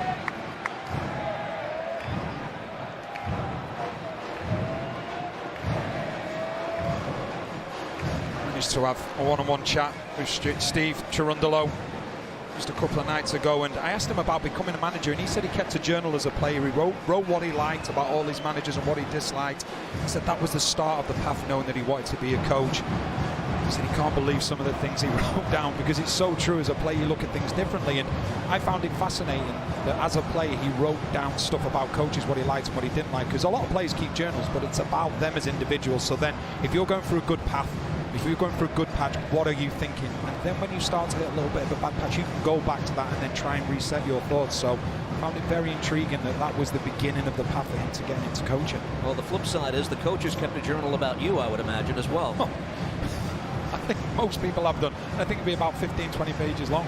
Here's Bouanga with a runway, but plays it ahead to the foot of Vela instead. Carlos Vela to the far post. That's broken up. Falls here for Tillman. Timothy Tillman to the edge of the 18. Bouanga has a step on Herrera, fires that ball across. It deflects out, and the corner is earned by Bouanga and LAFC. It's good play from LAFC on more than one occasion. The first one ends up being really, really good defending from Escobar. At that far post, he knows he has to get inside the far post. He does that to make sure that Oliveira can't get on it. And then we just see what Bouanga is capable of. Goes past Herrera, but then it's good positioning from Clark on that near post to make sure he doesn't find the back of the net. Carlos Vela with their 5th corner of the night. That's a strong header. Murillo, second time. A shot is blocked away. Tracked down by Quinones. That's twice now. It's twice now. We highlighted it in the first half. And that is twice now that Murillo has got free in the box. What he's doing really, really well, he's using Tillman. He's using Tillman, and he's near enough brushing his shoulder. Tillman isn't even looking at him. And then what's happened is Escobar's running into Tillman. You're never going to get a free kick against you for that, because from Tillman's perspective, he's like, I'm not facing the play.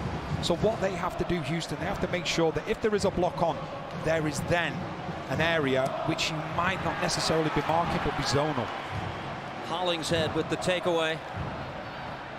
Vela draws attention, withdrawn, and does well. Earns the free kick for LAFC.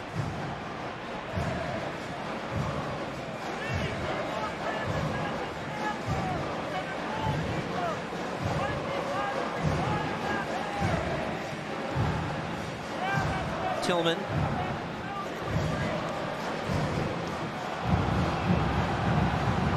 Hollingshead wanted to go back to Oliveira, and now Herrera shrugs off the pressure from Ilie and sends Coco Carrasquilla on his way. Carrasquilla, tracked by Acosta, continues on. Carrasquilla with a shot, blocked away. It's a valiant attempt by Crépeau, and he will not concede the corner. Well done by the Canadian keeper. It's excellent. Excellent from Crépeau, just having his wits about him, the speed in which he's able to get off his line as well, make sure that it doesn't go behind for the corner. Substitution time. Corey Baird will be subbed out. Ibrahim Aliou to come into the match. You just see there once again, very, very good from Crépeau. Used every single inch that he had available and stopped the ball going behind for a corner.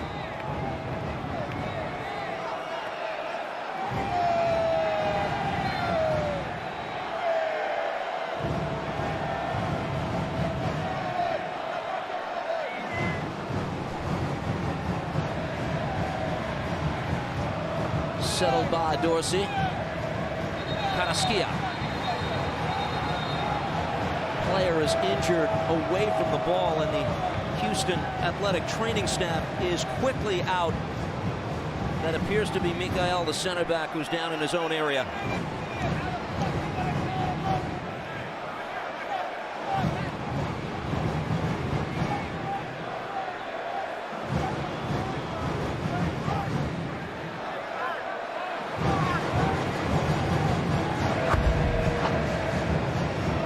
Dorsey, throw in, just goes up to win the ball. He gets there before Murillo.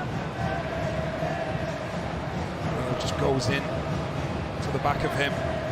It's a painful one, no doubt. Mikhail.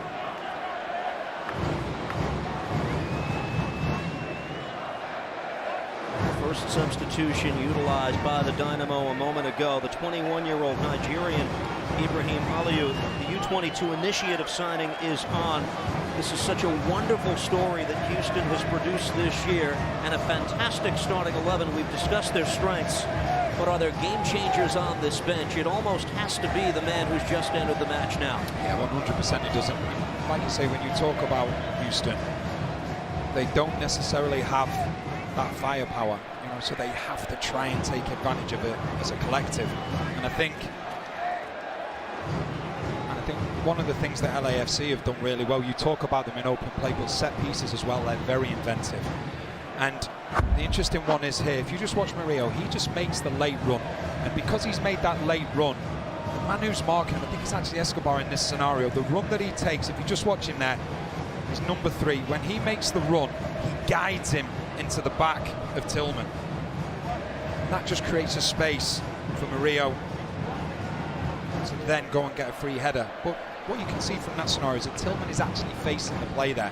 So what you've got to do as a Houston defender, you've got to say, right, you've got to go up to the referee straight away and say, listen, keep your eye on this, because if this happens again, we believe that it's a foul. So then straight away you get the referee onto the side of thinking, okay, I've got to try and look at this, because it's been a few times now that Murillo's found himself free, and it's been from those exact plays where what they're doing, they're using sort of a decoy in Tillman, and Murillo is looking at him, and he is the path, and he just runs past him, sort of grazes his shoulder. Well, if he's grazing his shoulder, it means then, like marking on the goal side, then every single time Escobar is going to go straight into Tillman.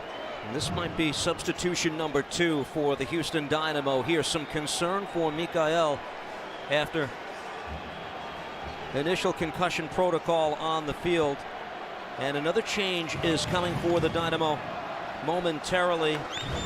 It is the center back from Zimbabwe, teenage Hadebe, who is set to come on in the second half of a playoff match with his team down a goal. We've played 60. LAFC looking for a return trip to MLS Cup, leading by 1. Hollingshead goal first half, the difference in the match.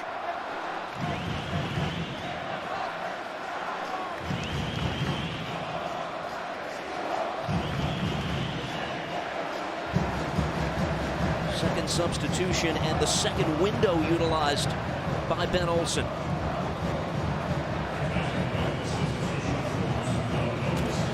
And we have been informed that this is a concussion substitution that's been utilized by the Dynamo.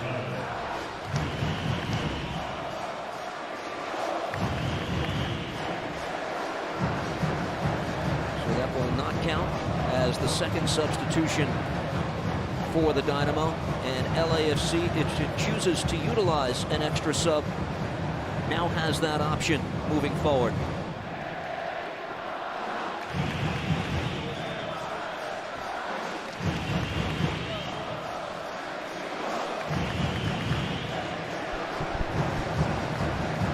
This is Hadebe.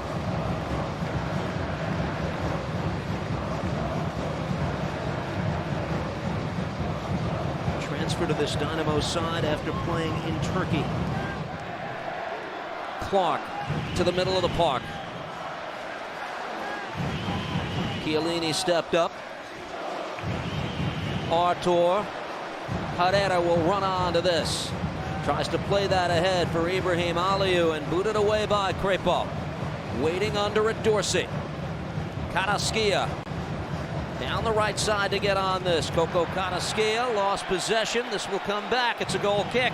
They're just finding it difficult to get into their rhythm, Houston. What LAFC are doing really, really well. They're defending with a 5 and they're attacking with a 5. The attacking 5, they're pressing really high. And then if that press is broken, they then get back behind the ball. But as I've said previously, Hollingshead and Palacios, they look to get forward. We're not really seeing that. And I think what they're saying, we'll defend with a 5 and allow the front 5 to get on with it and then score goals, because the last thing we want to do is leave any spaces where Houston can take advantage of. As Hadebe goes down the tunnel, This will come to Clark.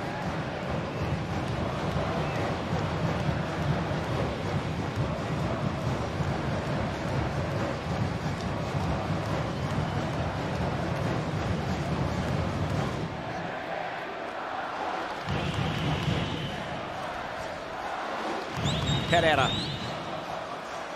Carrasquilla senses pressure from behind, out wide. Dorsey for Houston. Carrasquilla once again. Sviatchenko plays centrally. Bassi tried to play that through.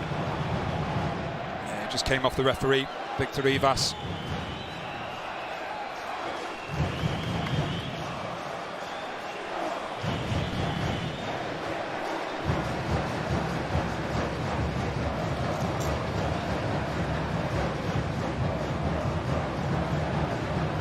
Here's the drop by Rivas.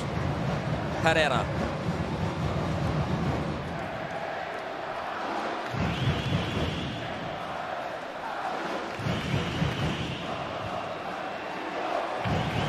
Too far for Dorsey. This will come back the other way. Well, you just see there, that's an example of Palacios, his space there. His spacing has been very, very good. When the ball is being played out to Dorsey, never is he running back towards his own goal. He's always facing the play, and that's something that the back four have done really well so far for LAFC. And Victor Rivas brings back the free kick. This is Herrera once again, 65th minute.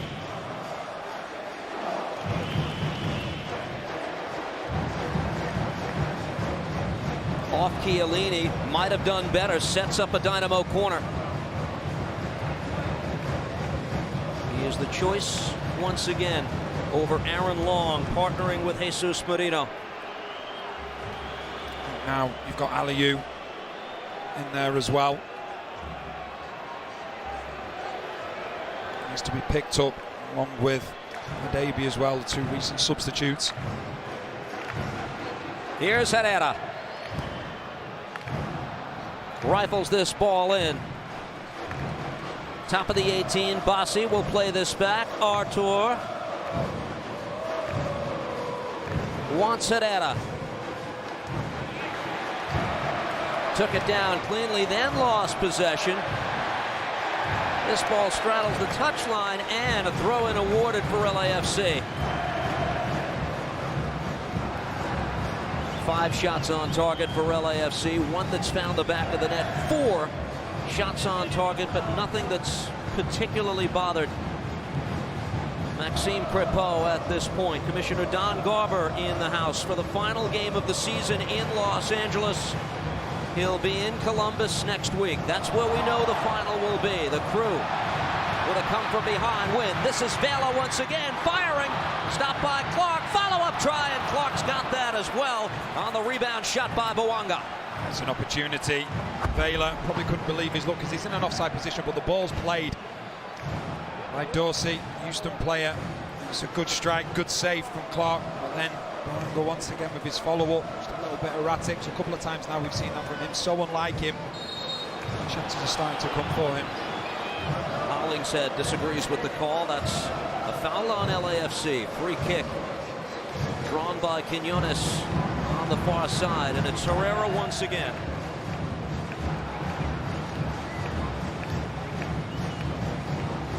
Named to MLS Best 11 this week. Is there some late magic for the Houston Dynamo here?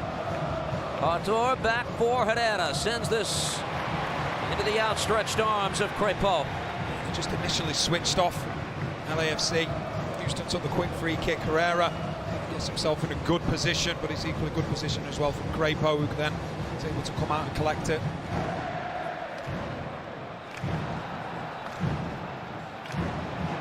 This is Murillo.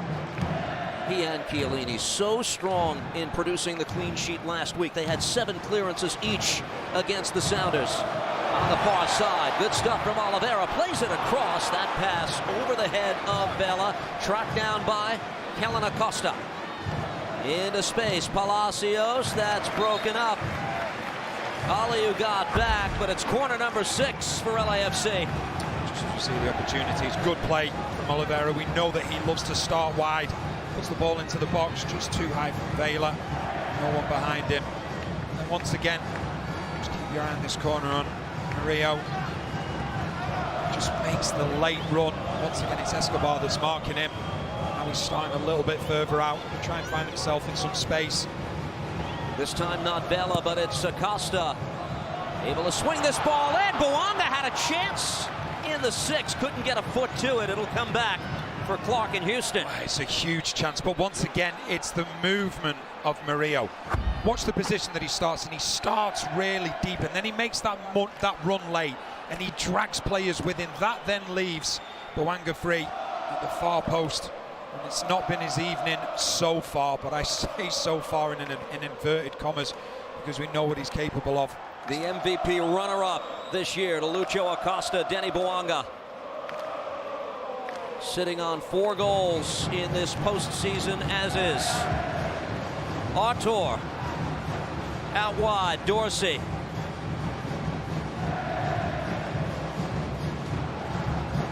Griffin Dorsey. Carrasquilla.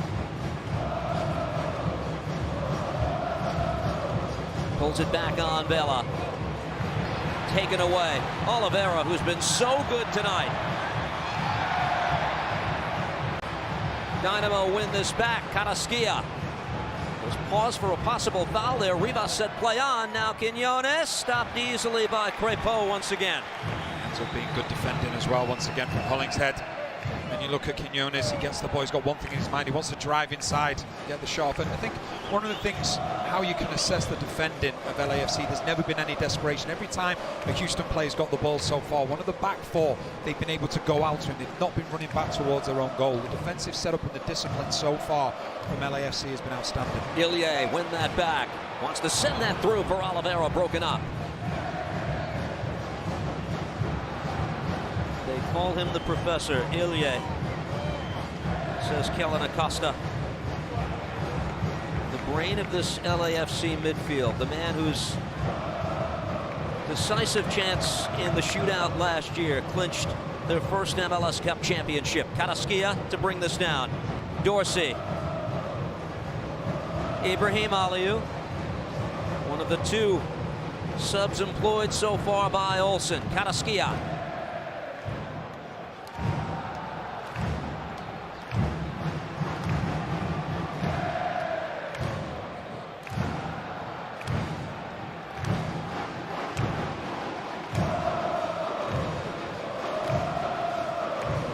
Bassi.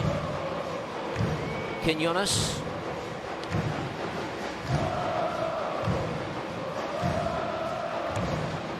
This is Herrera. Hector Herrera able to play this ahead, headed across. Aliou, top of the 18. Ibrahim Aliou works this ball back. They get it to Carrasquilla, pulls it back. Coco Carrasquilla. Hard challenge by Bouanga, wins it back. Frustrated as Houston, they wanted the foul called, and now the card is out of the pocket of Rivas. And it's Herrera who is booked seconds later. Yeah, Houston, they're not happy. They believe there should have been a foul. I think it was on Bassi. And I think Herrera, then his frustration, he brings down Tillman and goes straight up to the referee, and that's only going to lead to one thing, and it's going to be a yellow card. But the frustration comes from Houston because they believe they should have had a foul higher up the pitch. Just see here with Bassi, just as he gets away, you can see there is an argument for Houston to see why they should have had a foul. It's a tangle of legs between Bouanga and Bassi, but nothing was given. And then Herrera, he shows his frustration. So now Herrera and Escobar, Dynamo players in the game, who are each on a yellow.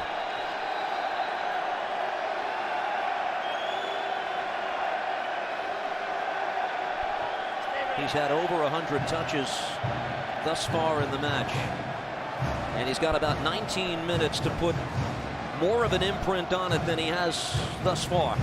Just finding it difficult at the moment to open this solid LAFC defensive unit. I think what we've seen from LAFC so far, they're happy for Houston to have the ball. They're happy for them to go sideways, to go backwards, but very rarely have they found themselves in space where they've been able to isolate any of the LAFC players or even getting behind them. And that's the discipline, it's the composure that the team's shown, and it's the closeness of the units from the defense to the midfield to the attack. They're very, very close together, and there's been little room. Herrera takes the option, wide left. Escobar unable to keep that ball in. Quick throw in here by LAFC. Off to the races the other way. Teenage Adabi back. Clark under pressure. Dangerous doings. That was Bouanga who had a chance to get to it, and Houston will clear it away.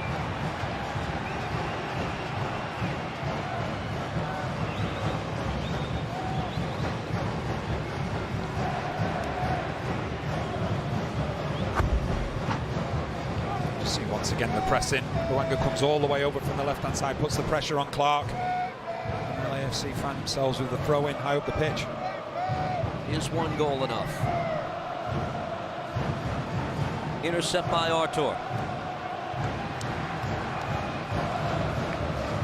That's off Murillo for a Dynamo throw.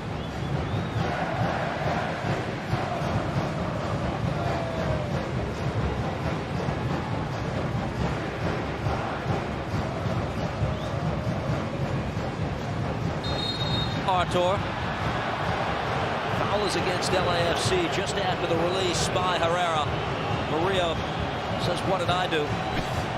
I think what he did, he realized how high he was up the pitch. He wasn't going to be able to get back. So he made sure he had the time to get back. Artur. Dorsey.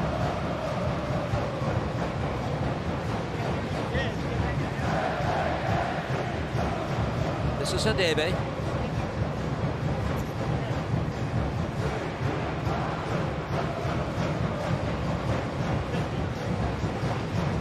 Now Herrera. Herrera tripped up by Tillman. Free kick now for the Dynamo. That's what you want to see, Herrera. You want to see him more advanced because he's so good on the ball. His change of movement, able to trick the opposition. So the higher up the pitch he is, the better it is for Houston, because you end up either with a foul like you do in this scenario, which leads to a dangerous set piece.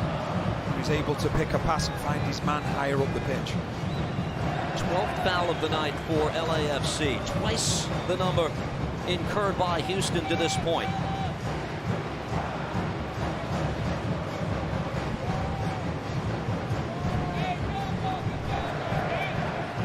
It was Crepeau who barred the door in heroic fashion 6 nights ago against Seattle. Will he be called on for more of the same down the stretch? This is Herrera.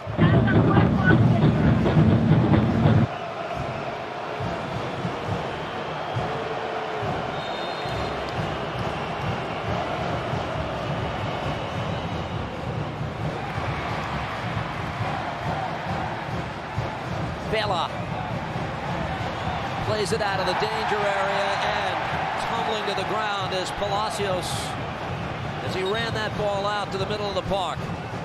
We're in the final quarter hour now. 2 substitutions coming.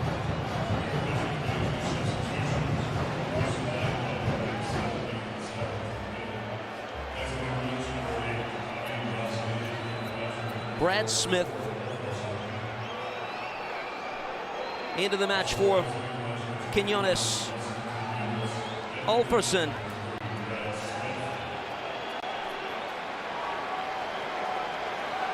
Into the game as well. And for LAFC, Bogusz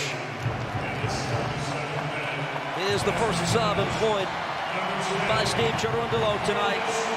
Carlos Vela will exit now in the 77th minute to a standing ovation. The crowd recognizing the moment here for a player who's out of contracted seasons, and they have plans of being Columbus next Saturday. A salute to the crowd here in what is his final home game of this season before this crowd. He is Mr. LAFC. Everything that's good about the club surrounds him. Such an intelligent player. Looks like he's an absolute joy to play with as well.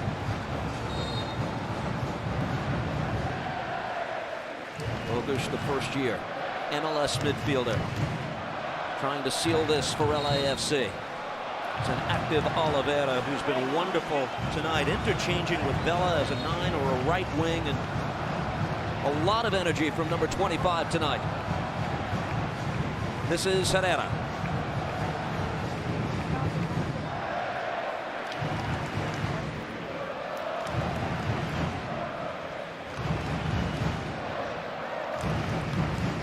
Bassi, the other player, subbed out for the Houston Dynamo. Chiellini out of the back. Artur. Given back to Hollingshead. Now Tillman.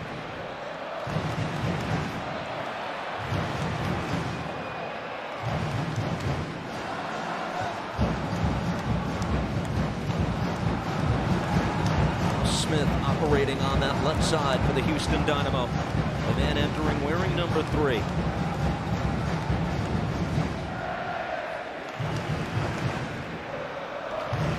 Long road back from injury for Brad Smith. His team, 11.5 minutes plus stoppage time to find the equalizing goal.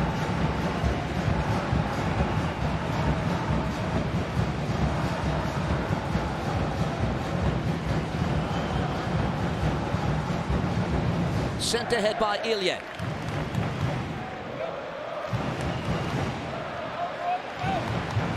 Oliveira leaves this first involvement for Bogusz.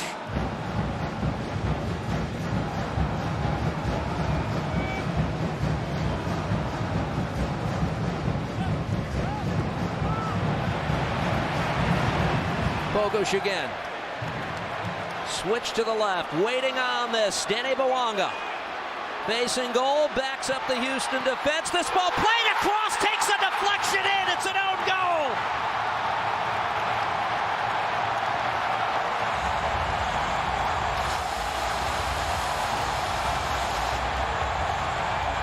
And it's the play that just may have solidified LAFC's place in a second consecutive MLS Cup.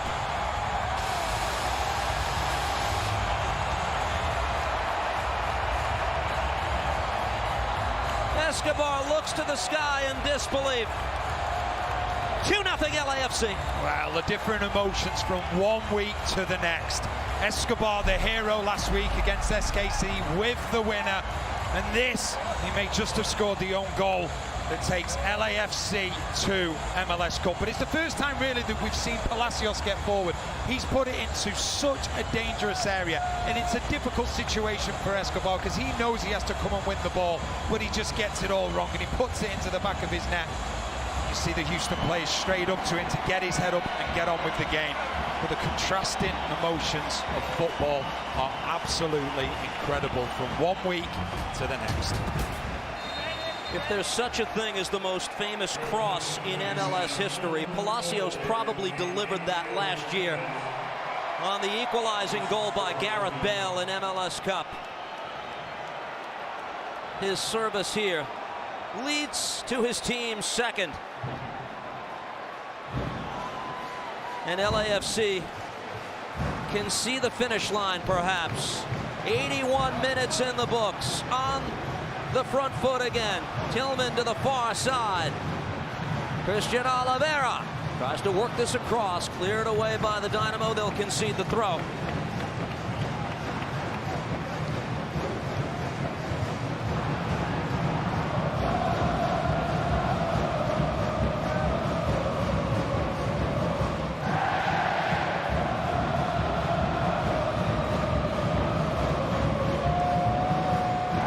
Shepherded out by teenage Adabe and Clark, and Houston must work quickly now.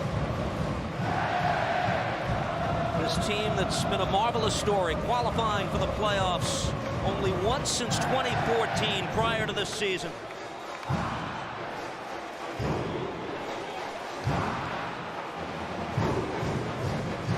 Artur. Ball got by Kataskia. Bouanga with a turn. Played back to the foot of Chiellini.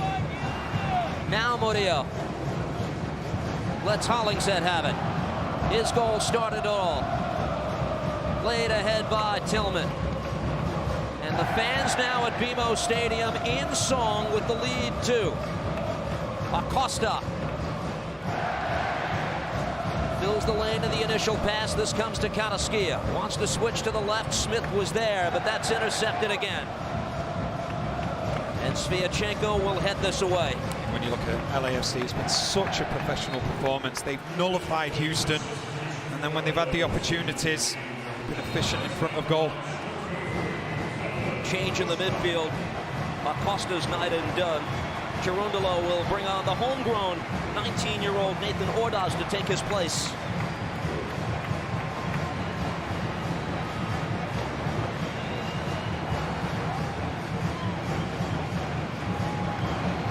The Van Nuys California native who got his first MLS minutes this season.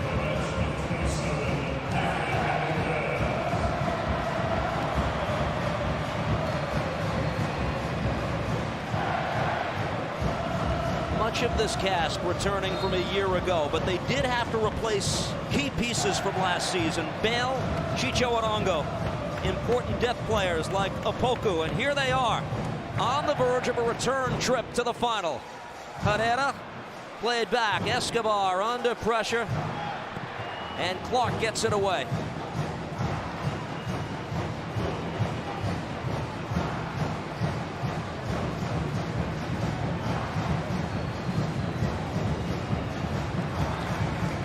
With Steve Cherundolo as well, he said that man management is vital. He said, but the balance of the squad is key. And he said it needs to be in this order. He said, first and foremost, we have to have most team players. Most team players, yes, then followed by leaders, then individuals. Too many individuals would be a problem, and you can see with LAFC and with Houston as well, it's more about the collective. And it's all about getting the balance right, not just with the quality of players that you've got in the team, but also the characters of the players. I think you look at this LAFC team, Steve Cherundolo so far has got it absolutely spot on as in terms of the types of players that he's got in this team. This will fall for Tillman. Tried to play that through for Oliveira. It had to be collective, didn't it? The season this year, so much more of a grind than it was 1 year ago. He made the point that players 18, 19, and 20 on your roster, they can't be passengers anymore. They've got to play roles in seasons like this, with this being match 52 of the calendar year for them. Yeah.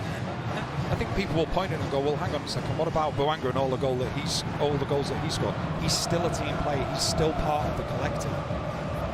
Smith to play this across. Karaskia.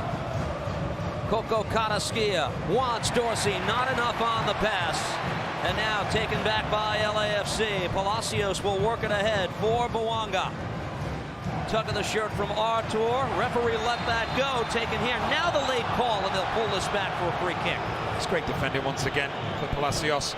Quietly, he's been a standout performer this evening. He's nullified Dorsey down that right-hand side, picked the right times to go forward. Like I say, he's part of a back line that's been excellent so far. Substitution for the Dynamo. Karaskia off, and Sebastian Kowalczyk, the Polish midfielder, is on. 4 minutes plus stoppage time remaining in the Dynamo season, unless they can pull off something remarkable here in the final moments. This is Artur, played ahead. Free kick is awarded. Kowalczyk straight into the action. This is team a free kick, and if ever Houston needed a perfect set piece from Herrera, this is the time.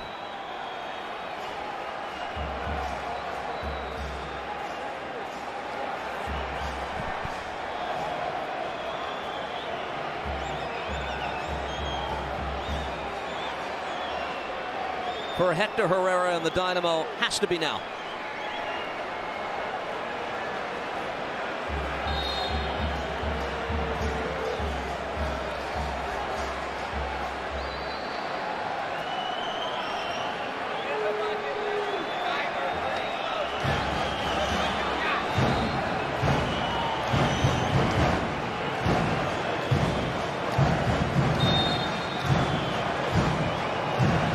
Here we go. ball to the far post, headed across. Ilya gets a head on it to attempt to clear that out. The follow-up into the arms of Crepeau. Escobar gets on the end of it at the far post, but it's just the positioning of Ilya. He just gets himself in the middle of the goal. Crepeau's out of the equation. Really good positioning. Here's Maxime Crepeau, the hero last week, on the long road back from the broken leg suffered in MLS Cup last year. He said rehabbing the first 4 months were the hardest. You're rehabbing without seeing the field. That it was never a doubt that he would be back. Possibly minutes away from another clean sheet for this side and a return trip to the biggest stage in MLS. It was interesting as well when we spoke to Crepeau. He also said, because we asked him what was it like when you were injured, what could you work on, and he assessed what does the team need from me, what more can I bring to the team and the organisation.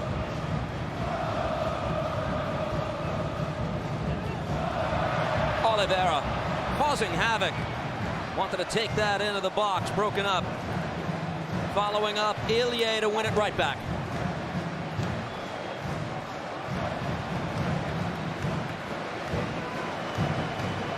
The pressing from LAFC when they've lost the ball, as the game's gone on, it's got stronger and stronger and stronger, to the point where Houston have been struggling to then get 4, 5, 6 passes together to get them on the front foot. And for the second straight playoff match, Cherundolo will utilize Aaron Long as a late defensive substitution. Oliveira had a strong game and is subbed off in the 90th minute of the match. 3 center backs on now for LAFC as they look to close this out. Watching with interest the Columbus Crew, who trailed 2-0 in the 75th minute earlier today, and then 3 unanswered to win the Eastern Conference.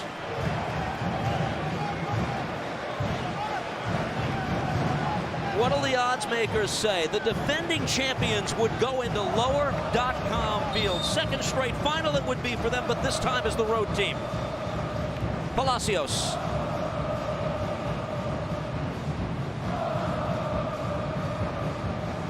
Comes to Murillo. Herrera.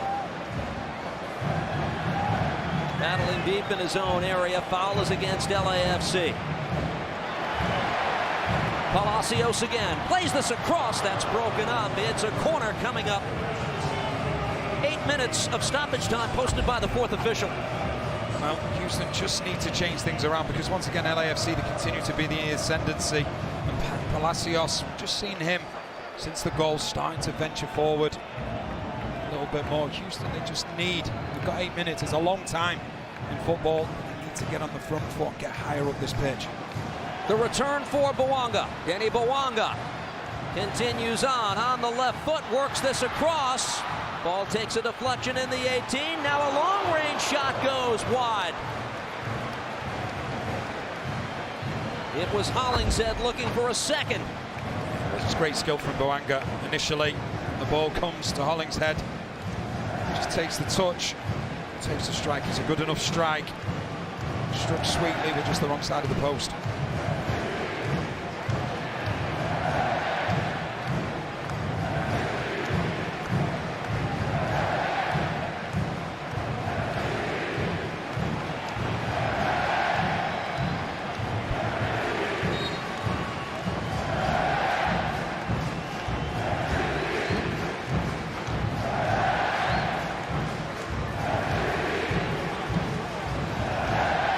Second half stoppage time. Bogusz. If you're looking ahead, Bogusz fouled, wins the free kick. LAFC and Columbus did not face each other in the regular season this year. They met last season in Ohio. LAFC victorious. Carlos Vela scored in that game. I don't know how much can be taken from that, because you look at this Columbus team, so different. LAFC not so much, but if it is to be MLS Cup, it's going to be an incredible final, because one of the things we've been fortunate enough to cover Columbus on a number of times this season. They're an absolute joy to watch tactically, how Wilfred Nancy goes about it. Players that you would never have thought would be changed into different positions, but he just always finds a way. And the fact that their last 2 games they played away, Orlando and won in Cincinnati, it's incredible. I never saw that coming. Mwanga from the sharp angle sends that off the side of goal. Saturday, December 9th, coverage begins at 3 p.m. Eastern on MLS Season Pass.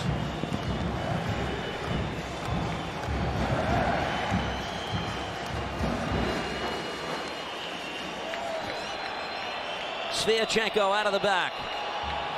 Goes long into the LAFC area. Murillo for Palacios. One back by the Dynamo. Here's Kowalczyk. Herrera for Smith.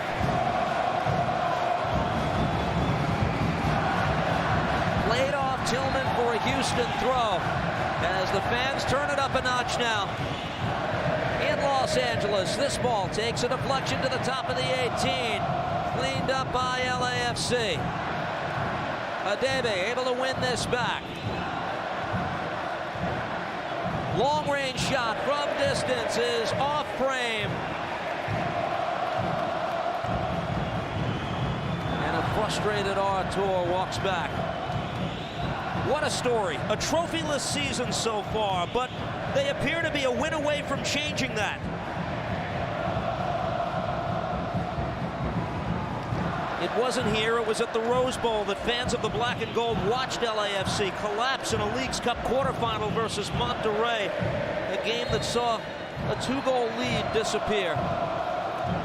It was a loss on the big stage on the 4th of July against the Galaxy, but they've turned it up here in the postseason.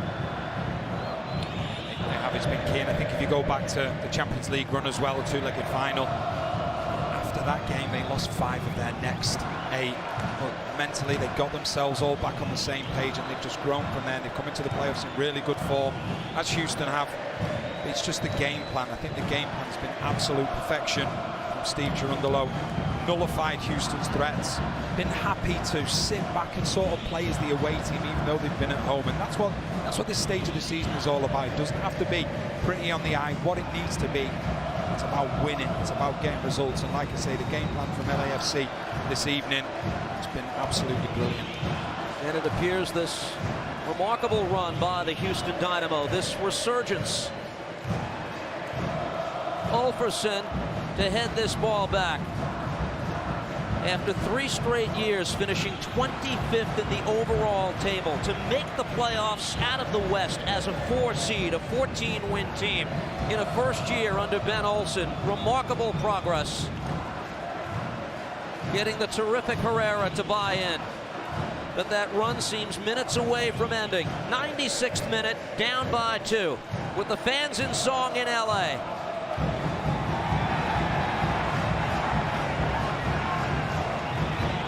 Escobar wins a throw. Smith.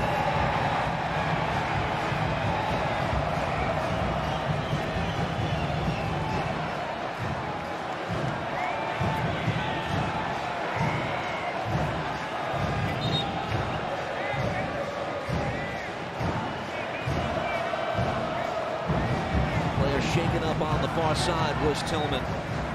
Put into perspective what LAFC has done in 6 years in the league. They're on the verge of a second trip to MLS Cup, hoping to win it for a second time. Pair of supporter shields as well.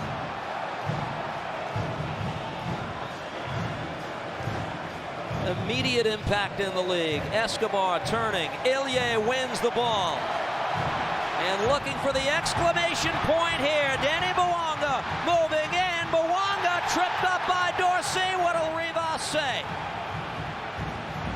The ball deflects out. It's a corner. It's an excellent challenge as well from Dorsey. You just see it's just a very, very quick counter.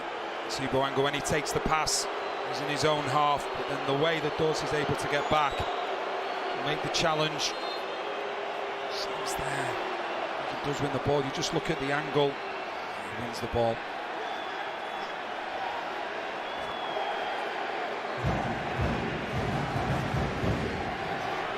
Palencia. Set to be the final substitution for this LAFC side.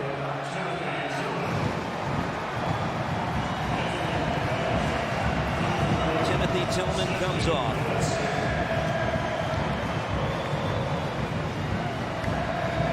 With less than a minute to go. And the 32-52 standing and in song. Magic Johnson set to celebrate a return trip to MLS Cup.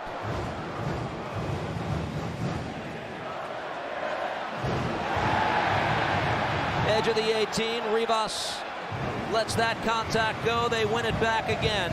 Bouanga watches this sail out. Rivas awards one more corner. It appears to be a formality.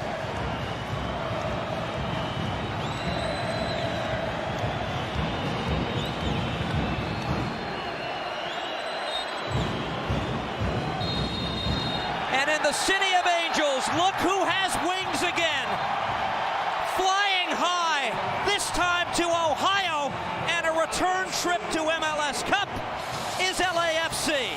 The Western Conference champion is from Southern California.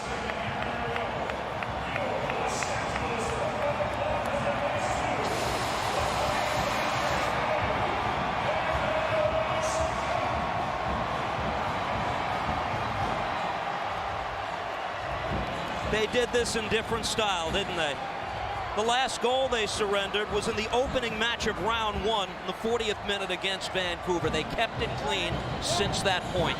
They've been absolutely magnificent, and you can see what it means in particular to that man Crepo, and coming back for a long injury. But it's just all about the collective. You can see all the different players coming into the shot, but it's not about the individual. It's about the collective. From the first whistle to the last whistle, they were absolutely magnificent. Steve Cherundolo devised a game plan, and it works so well. They nullified a very good Houston team, and when they got the opportunities, they took them. And as much as we talk about Bouanga being the star man, he wasn't on the score sheet today. Others were, but what a performance it was from start to finish from LAFC. But we can't forget about Houston. What a run they've been on, and I'm sure there's so much more to come from them as well.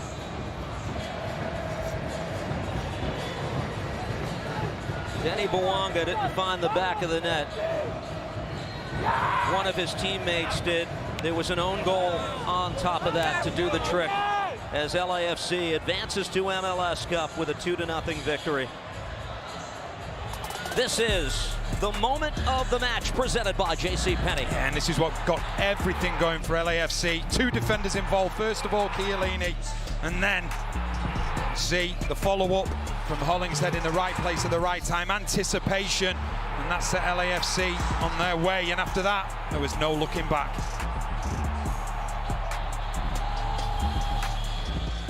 Fifth time in these playoffs that LAFC converted off a set piece. For Hollingshead, his third goal of the playoffs, and it sets up a highly anticipated MLS Cup next week, lower.com field. Can you identify a favorite in the game? Now you're asking a question. I think Columbus at home, I've been so impressed with them this season. And I think we know how the game will play out. Columbus will dominate the ball. We know that LAFC are more than happy to sit back. But it's all about LAFC's defense. Can they keep a hold of Columbus's front three in the way that they manipulate the ball, and then on the turnover of possession? It's going to make for an absolutely brilliant game, that's for sure. Only 3 other teams in MLS history have won consecutive MLS Cups. Steve Cherundolo is trying to do that with LAFC in his first 2 seasons at the helm. Remarkable work by the 44-year-old in his second year with the club. We're back on MLS Season Pass with the Western Conference Trophy presentation in a moment.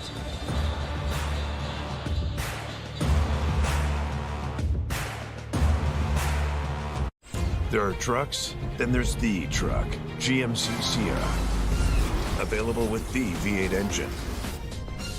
The Super Cruise hands-free driving experience. And of course, the world's first 6-function multi-pro tailgate. GMC Sierra. Not just any truck, the truck. How will I know where to start?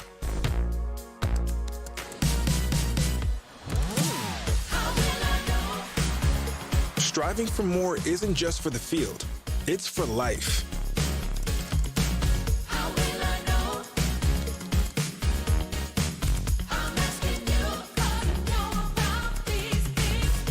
Know more with RBC Wealth Management.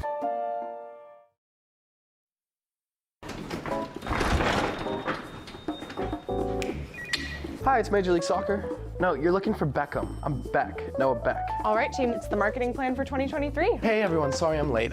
So I have this great idea. What do we think? Hi, it's Major League Soccer. Oh, hi, Mr. Messi. Yeah, please hold. Yeah, what's up?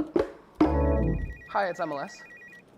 Lunch? Yes, please. That'll be $23. Your ad says it's free. It is for our Economy Ultimate passengers who paid extra. I'll just have water. Okay, cash or card? For water? Well, at AT&T, when we offer you our best iPhone deals, we guarantee it. Even on the new iPhone 15 Pro. Check it out, made with titanium. We do have free movies with the purchase of headphones. I'll just use my iPhone.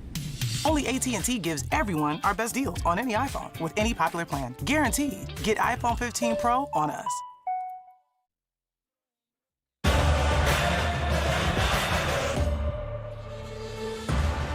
Giorgio Chiellini, the oldest player in MLS. He played only 46 minutes in the postseason in 2022. This time a more expanded role. Maxime Crépeau with another clean sheet.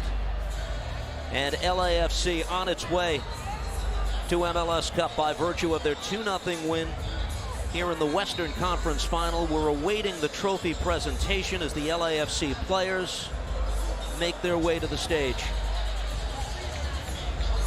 Hollingshead game winner was followed by an own goal off Escobar in the game's 80th minute. Let's join our stadium public address announcer for the trophy presentation.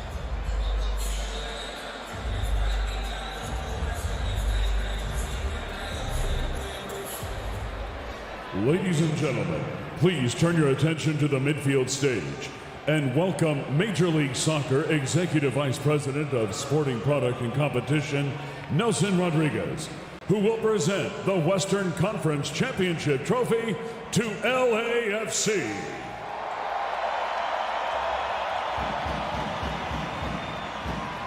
First, to the Houston Dynamo, Open Cup champions and a Western Conference final, much reason for which to be proud.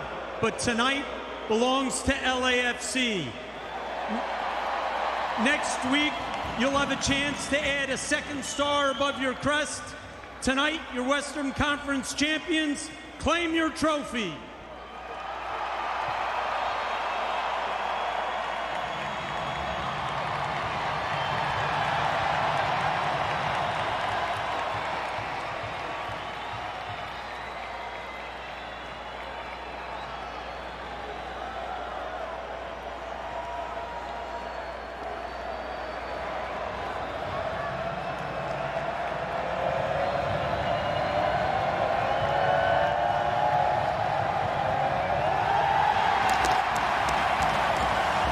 Black and gold faithful, the back-to-back Western Conference champions, your Los Angeles Football Club. It's game time. It's time for the 3-2-5-2. Y'all know what it is. City game. Somos campeones, supones que ganamos otra, luchando siempre tratando de levantar la copa. Por esto nací, sacrifico todo, por esto fácil. Todos mis sueños desde pequeño me muero casi. Alegría, lo siento de la victoria. Saco que va a quedar en mi memoria. The signature handoff to the captain, Carlos Vela, and now teammates get their chance with the Western Conference hardware. This was LAFC's third consecutive shutout Looking ahead now to MLS Cup, LAFC is 3-0 all-time versus Columbus in all competitions. All three of those matches came in MLS regular season games. Most recently, May of 2022, last season, the 2-0 victory that we referenced. Cherundolo remains undefeated in playoff competition as head coach of this side.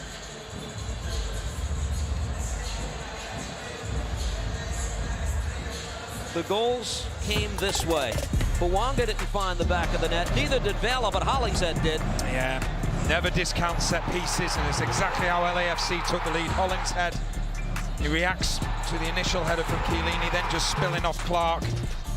But it's great play. He was the first one to react. One of the Houston players did. And Clark then is just left on the floor after initial good save. And as we get into the second half, we talk about Escobar, we talk about football, how it can be so cruel at times. He's the hero one week, and then this happens to him. And this is just the icing on the cake for LAFC, which sees them through. Houston gave as good as they got, but LAFC, they were just a step ahead. It was a wonderful performance from them from start to finish. There was the early opportunity for Houston in the first half by Corey Baird. After that, they had very few answers in the attacking third of this game. Here's the statistical story of the night. The expected goals for the Dynamo, 0.64. And the possession, again, LAFC in this manner, happy to concede it. They gave it to Houston 70% of the night, and it worked to perfection. And that's what I like about this LAFC team.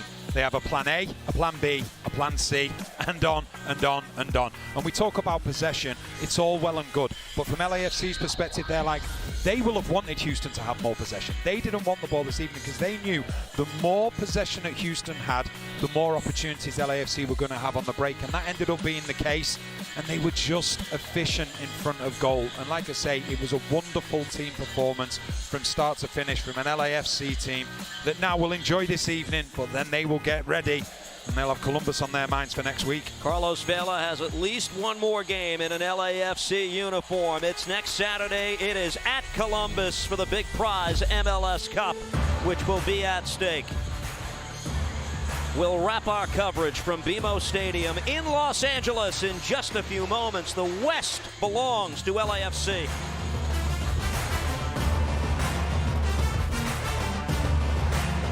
Ilie can win MLS Cup with this kick. Game on the line. How do I make the smart choice? I remember what's worked and what hasn't. This goalie knows exactly where I'm going to shoot. He's smart, but hesitant. I'm not, or I'm right, all in. So let it fly. Yes! What a smart choice by Ilie! Continental, the smart choice in tires. Is it possible to be more capable and more practical? Be able to perform here and here. Make a statement while barely making a sound. And command the road, as well as what lies ahead. How we get there matters.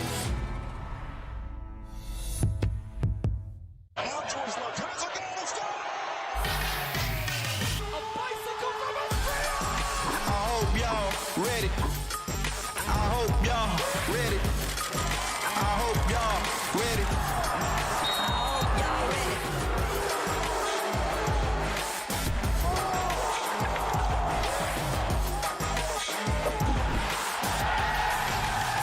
Yeah, we still lit. This isn't just an ad for Captain Morgan. It's a clue. In this NFL season, anything could be a clue. Clue. Clue. Clue. Clue. Clues for what? Just follow the captain and see where it takes you. Follow the captain.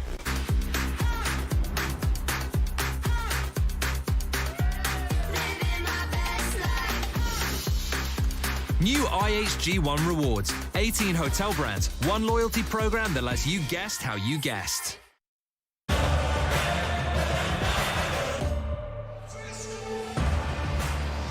On a California autumn evening, Carlos Vela and LAFC book their trip to MLS Cup. It'll be at Columbus next Saturday. A 2-0 win to knock out the Houston Dynamo, and this is what it's come down to. Our coverage on MLS Season Pass begins at 3 p.m. Eastern Time. The Columbus Crew, in come-from-behind fashion, win the East earlier today. 3-2 victors over Cincinnati will host the MLS defending champions. Jim Curtin said last week after the Union were eliminated, that's what pro sports are. It only ends perfectly for one team. Houston's season comes to an end tonight after an impressive run to a conference final. Our coverage next Saturday begins at 3 p.m. Eastern. For Danny Higginbotham and our entire crew, I'm Steve Cangelosi saying good night from Southern California. LAFC wins the West.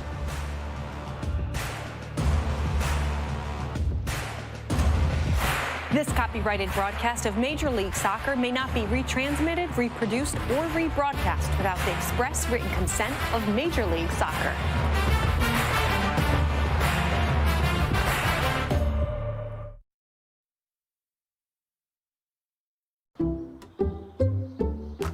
Some people just know that the best rate for you is a rate based on you with Allstate.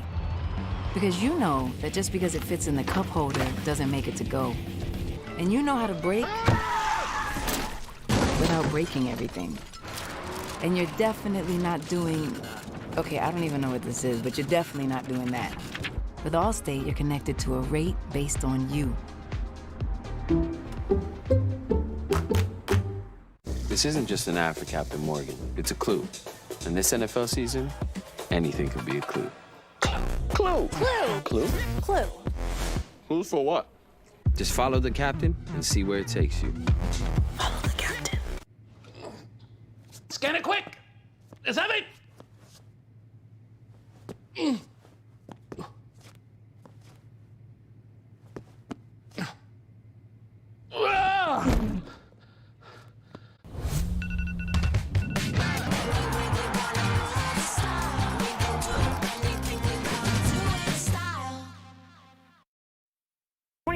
And 2020. Just had to check my notes there just to double check, everyone. Smart. Welcome into our MLS studio. Sasha Question, Bradley Wright Phillips, Andrew Weeben, myself, Kaylin Kyle. Some incredible games, but the early game out east, it was end to end. It was 2-0 Cincinnati, and then it turned. A couple substitutes for Columbus completely put this game on its head. Hell is real, gentlemen. It was a fire match. The fans did not disappoint, and it started off early for Cincinnati down this left-hand side, and a brilliant little touch here and a classy little finish. Cincinnati getting off to a great start they would have wanted. Poor giveaway by Mo Farsi. Rupenza capitalizes, plays a ball into Vasquez. Here you'll see he plays the ball in. Decent first touch under him. After, the rest is history. Great finish. Pat Noonan wanted Vasquez to be more simple in this game, and he got a little good fortune here as this ball sort of collects underneath him. But that's Vasquez at his best. 1, 2 touches, shape your body, shoot, keep it low. We were looking for Brandon Vasquez to step up in the postseason because he hadn't had a game like that in ages. He was absolutely brilliant. Someone else that was brilliant right between the sticks. A great opportunity for Columbus here, but a fantastic save. This is the controversial play where Brandon Vasquez gets in behind and just maybe clips his own foot against Morera and trips himself, but it's going to be a foul every time. And now you have two of the best free kick takers in the league, with Lucho Acosta and Alvaro Barreal standing over the ball in the waning moments of the first half. From that angle, for me, you can clearly see he has clipped his own self. It does not matter. Lucho Acosta steps up to this one, a set-piece opportunity outside this 18-yard box. This one straight from the training ground, inside, makes it 2-0. Yeah, it's the traffic. Unsights Patrick Schulte here, you can see he just does not see that ball until it's too late. A little deflection to help it pick up speed. Lucho doesn't care how it happens. 2-0 right before the break. That is dreamland, BWP. Dreamland, and this is also dreamland. A chance for Rupenza to get a shot off on goal. Good chance, but look at this save by Patrick Schulte. If that goal goes in, we're looking at a whole different result. A game-changing moment. Patrick Schulte, this was also a game-changing moment for Columbus. 2 tactical substitutes, Christian Ramirez, Julian Gressel entering the pitch, and they were 2-0 down. We thought maybe we would see one of those substitutes at 45, like a Christian Ramirez, the goal winning prior against the Orlando City 2-0. Cincinnati, an opportunity here. A little bit cheeky from me, from Bupenza, Bradley. A little early, Kaylee? A little bit too early. A little bit early show, but it shows you where they were mentally, where Cincinnati thought they were in the game. Offside, takes around the keeper well, though. He knew he was offside. Come on now, he knew the entire time. Another massive moment in the 69th. This rebound, Bupenza, a chance to make it 3-0 again.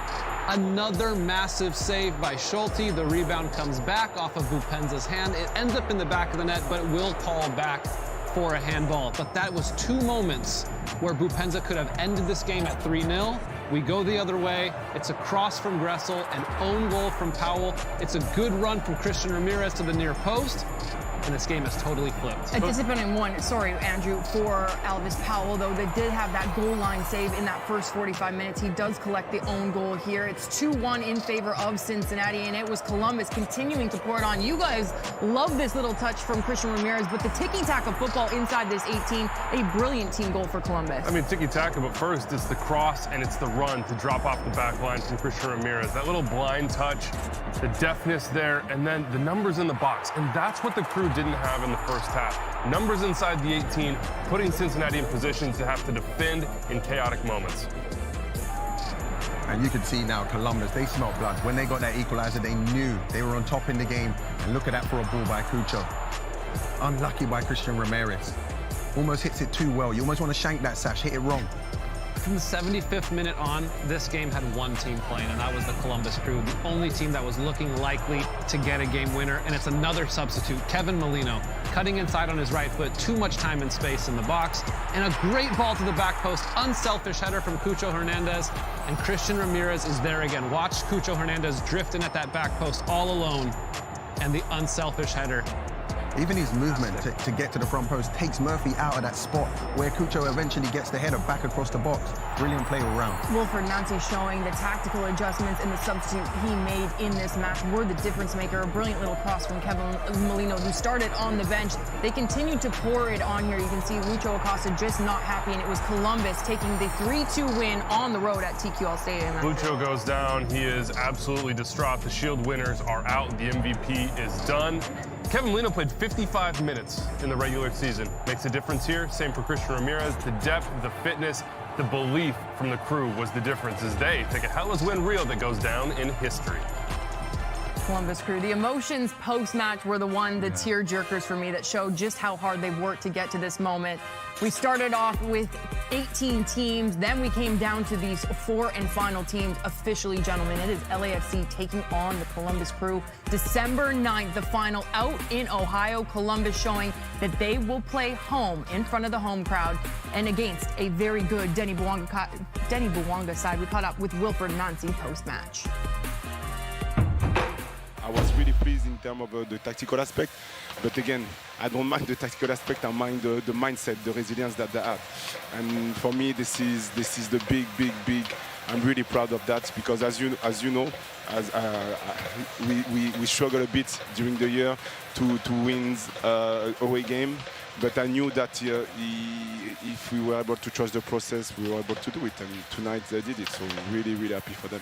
I like the we not me. This is something that we, in terms of values, is really important.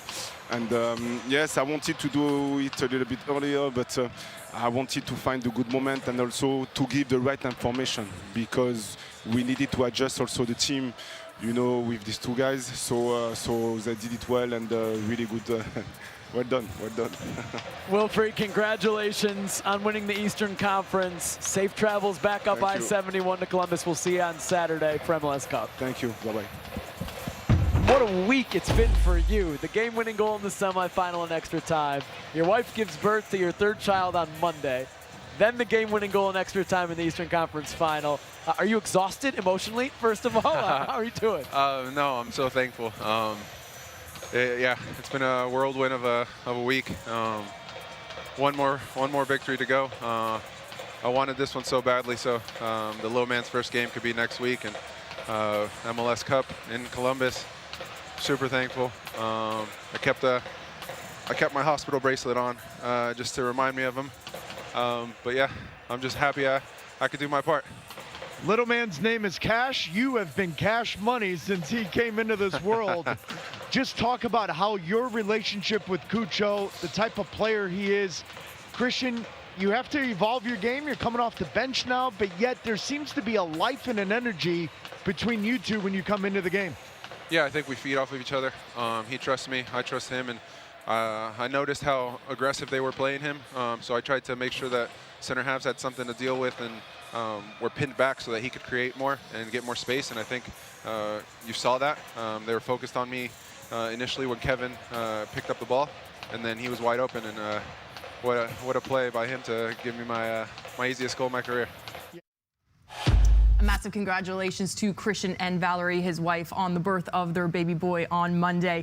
Christian Ramirez has been this story. Do you start him? Do you bring him off the bench? Now back-to-back games, back-to-back game-winning goals. Are you starting him in the final against LAFC? That's a big question. That's why I'm paid to be here at the desk and not coaching this team. But I think Christian Ramirez will come off the bench once again. It has worked so well in these last 2 games. His movement in the box, the way he occupies center backs, it even gives more space to Cucho Hernandez to operate. I think we'll see him off the bench again. I think what people don't realize in players, everybody wants to start, but there's an art to coming off the bench. I know I struggled with it. Christian Ramirez had an interview after the Orlando game, and he said he saw what the front line wasn't doing, what was missing, and he went on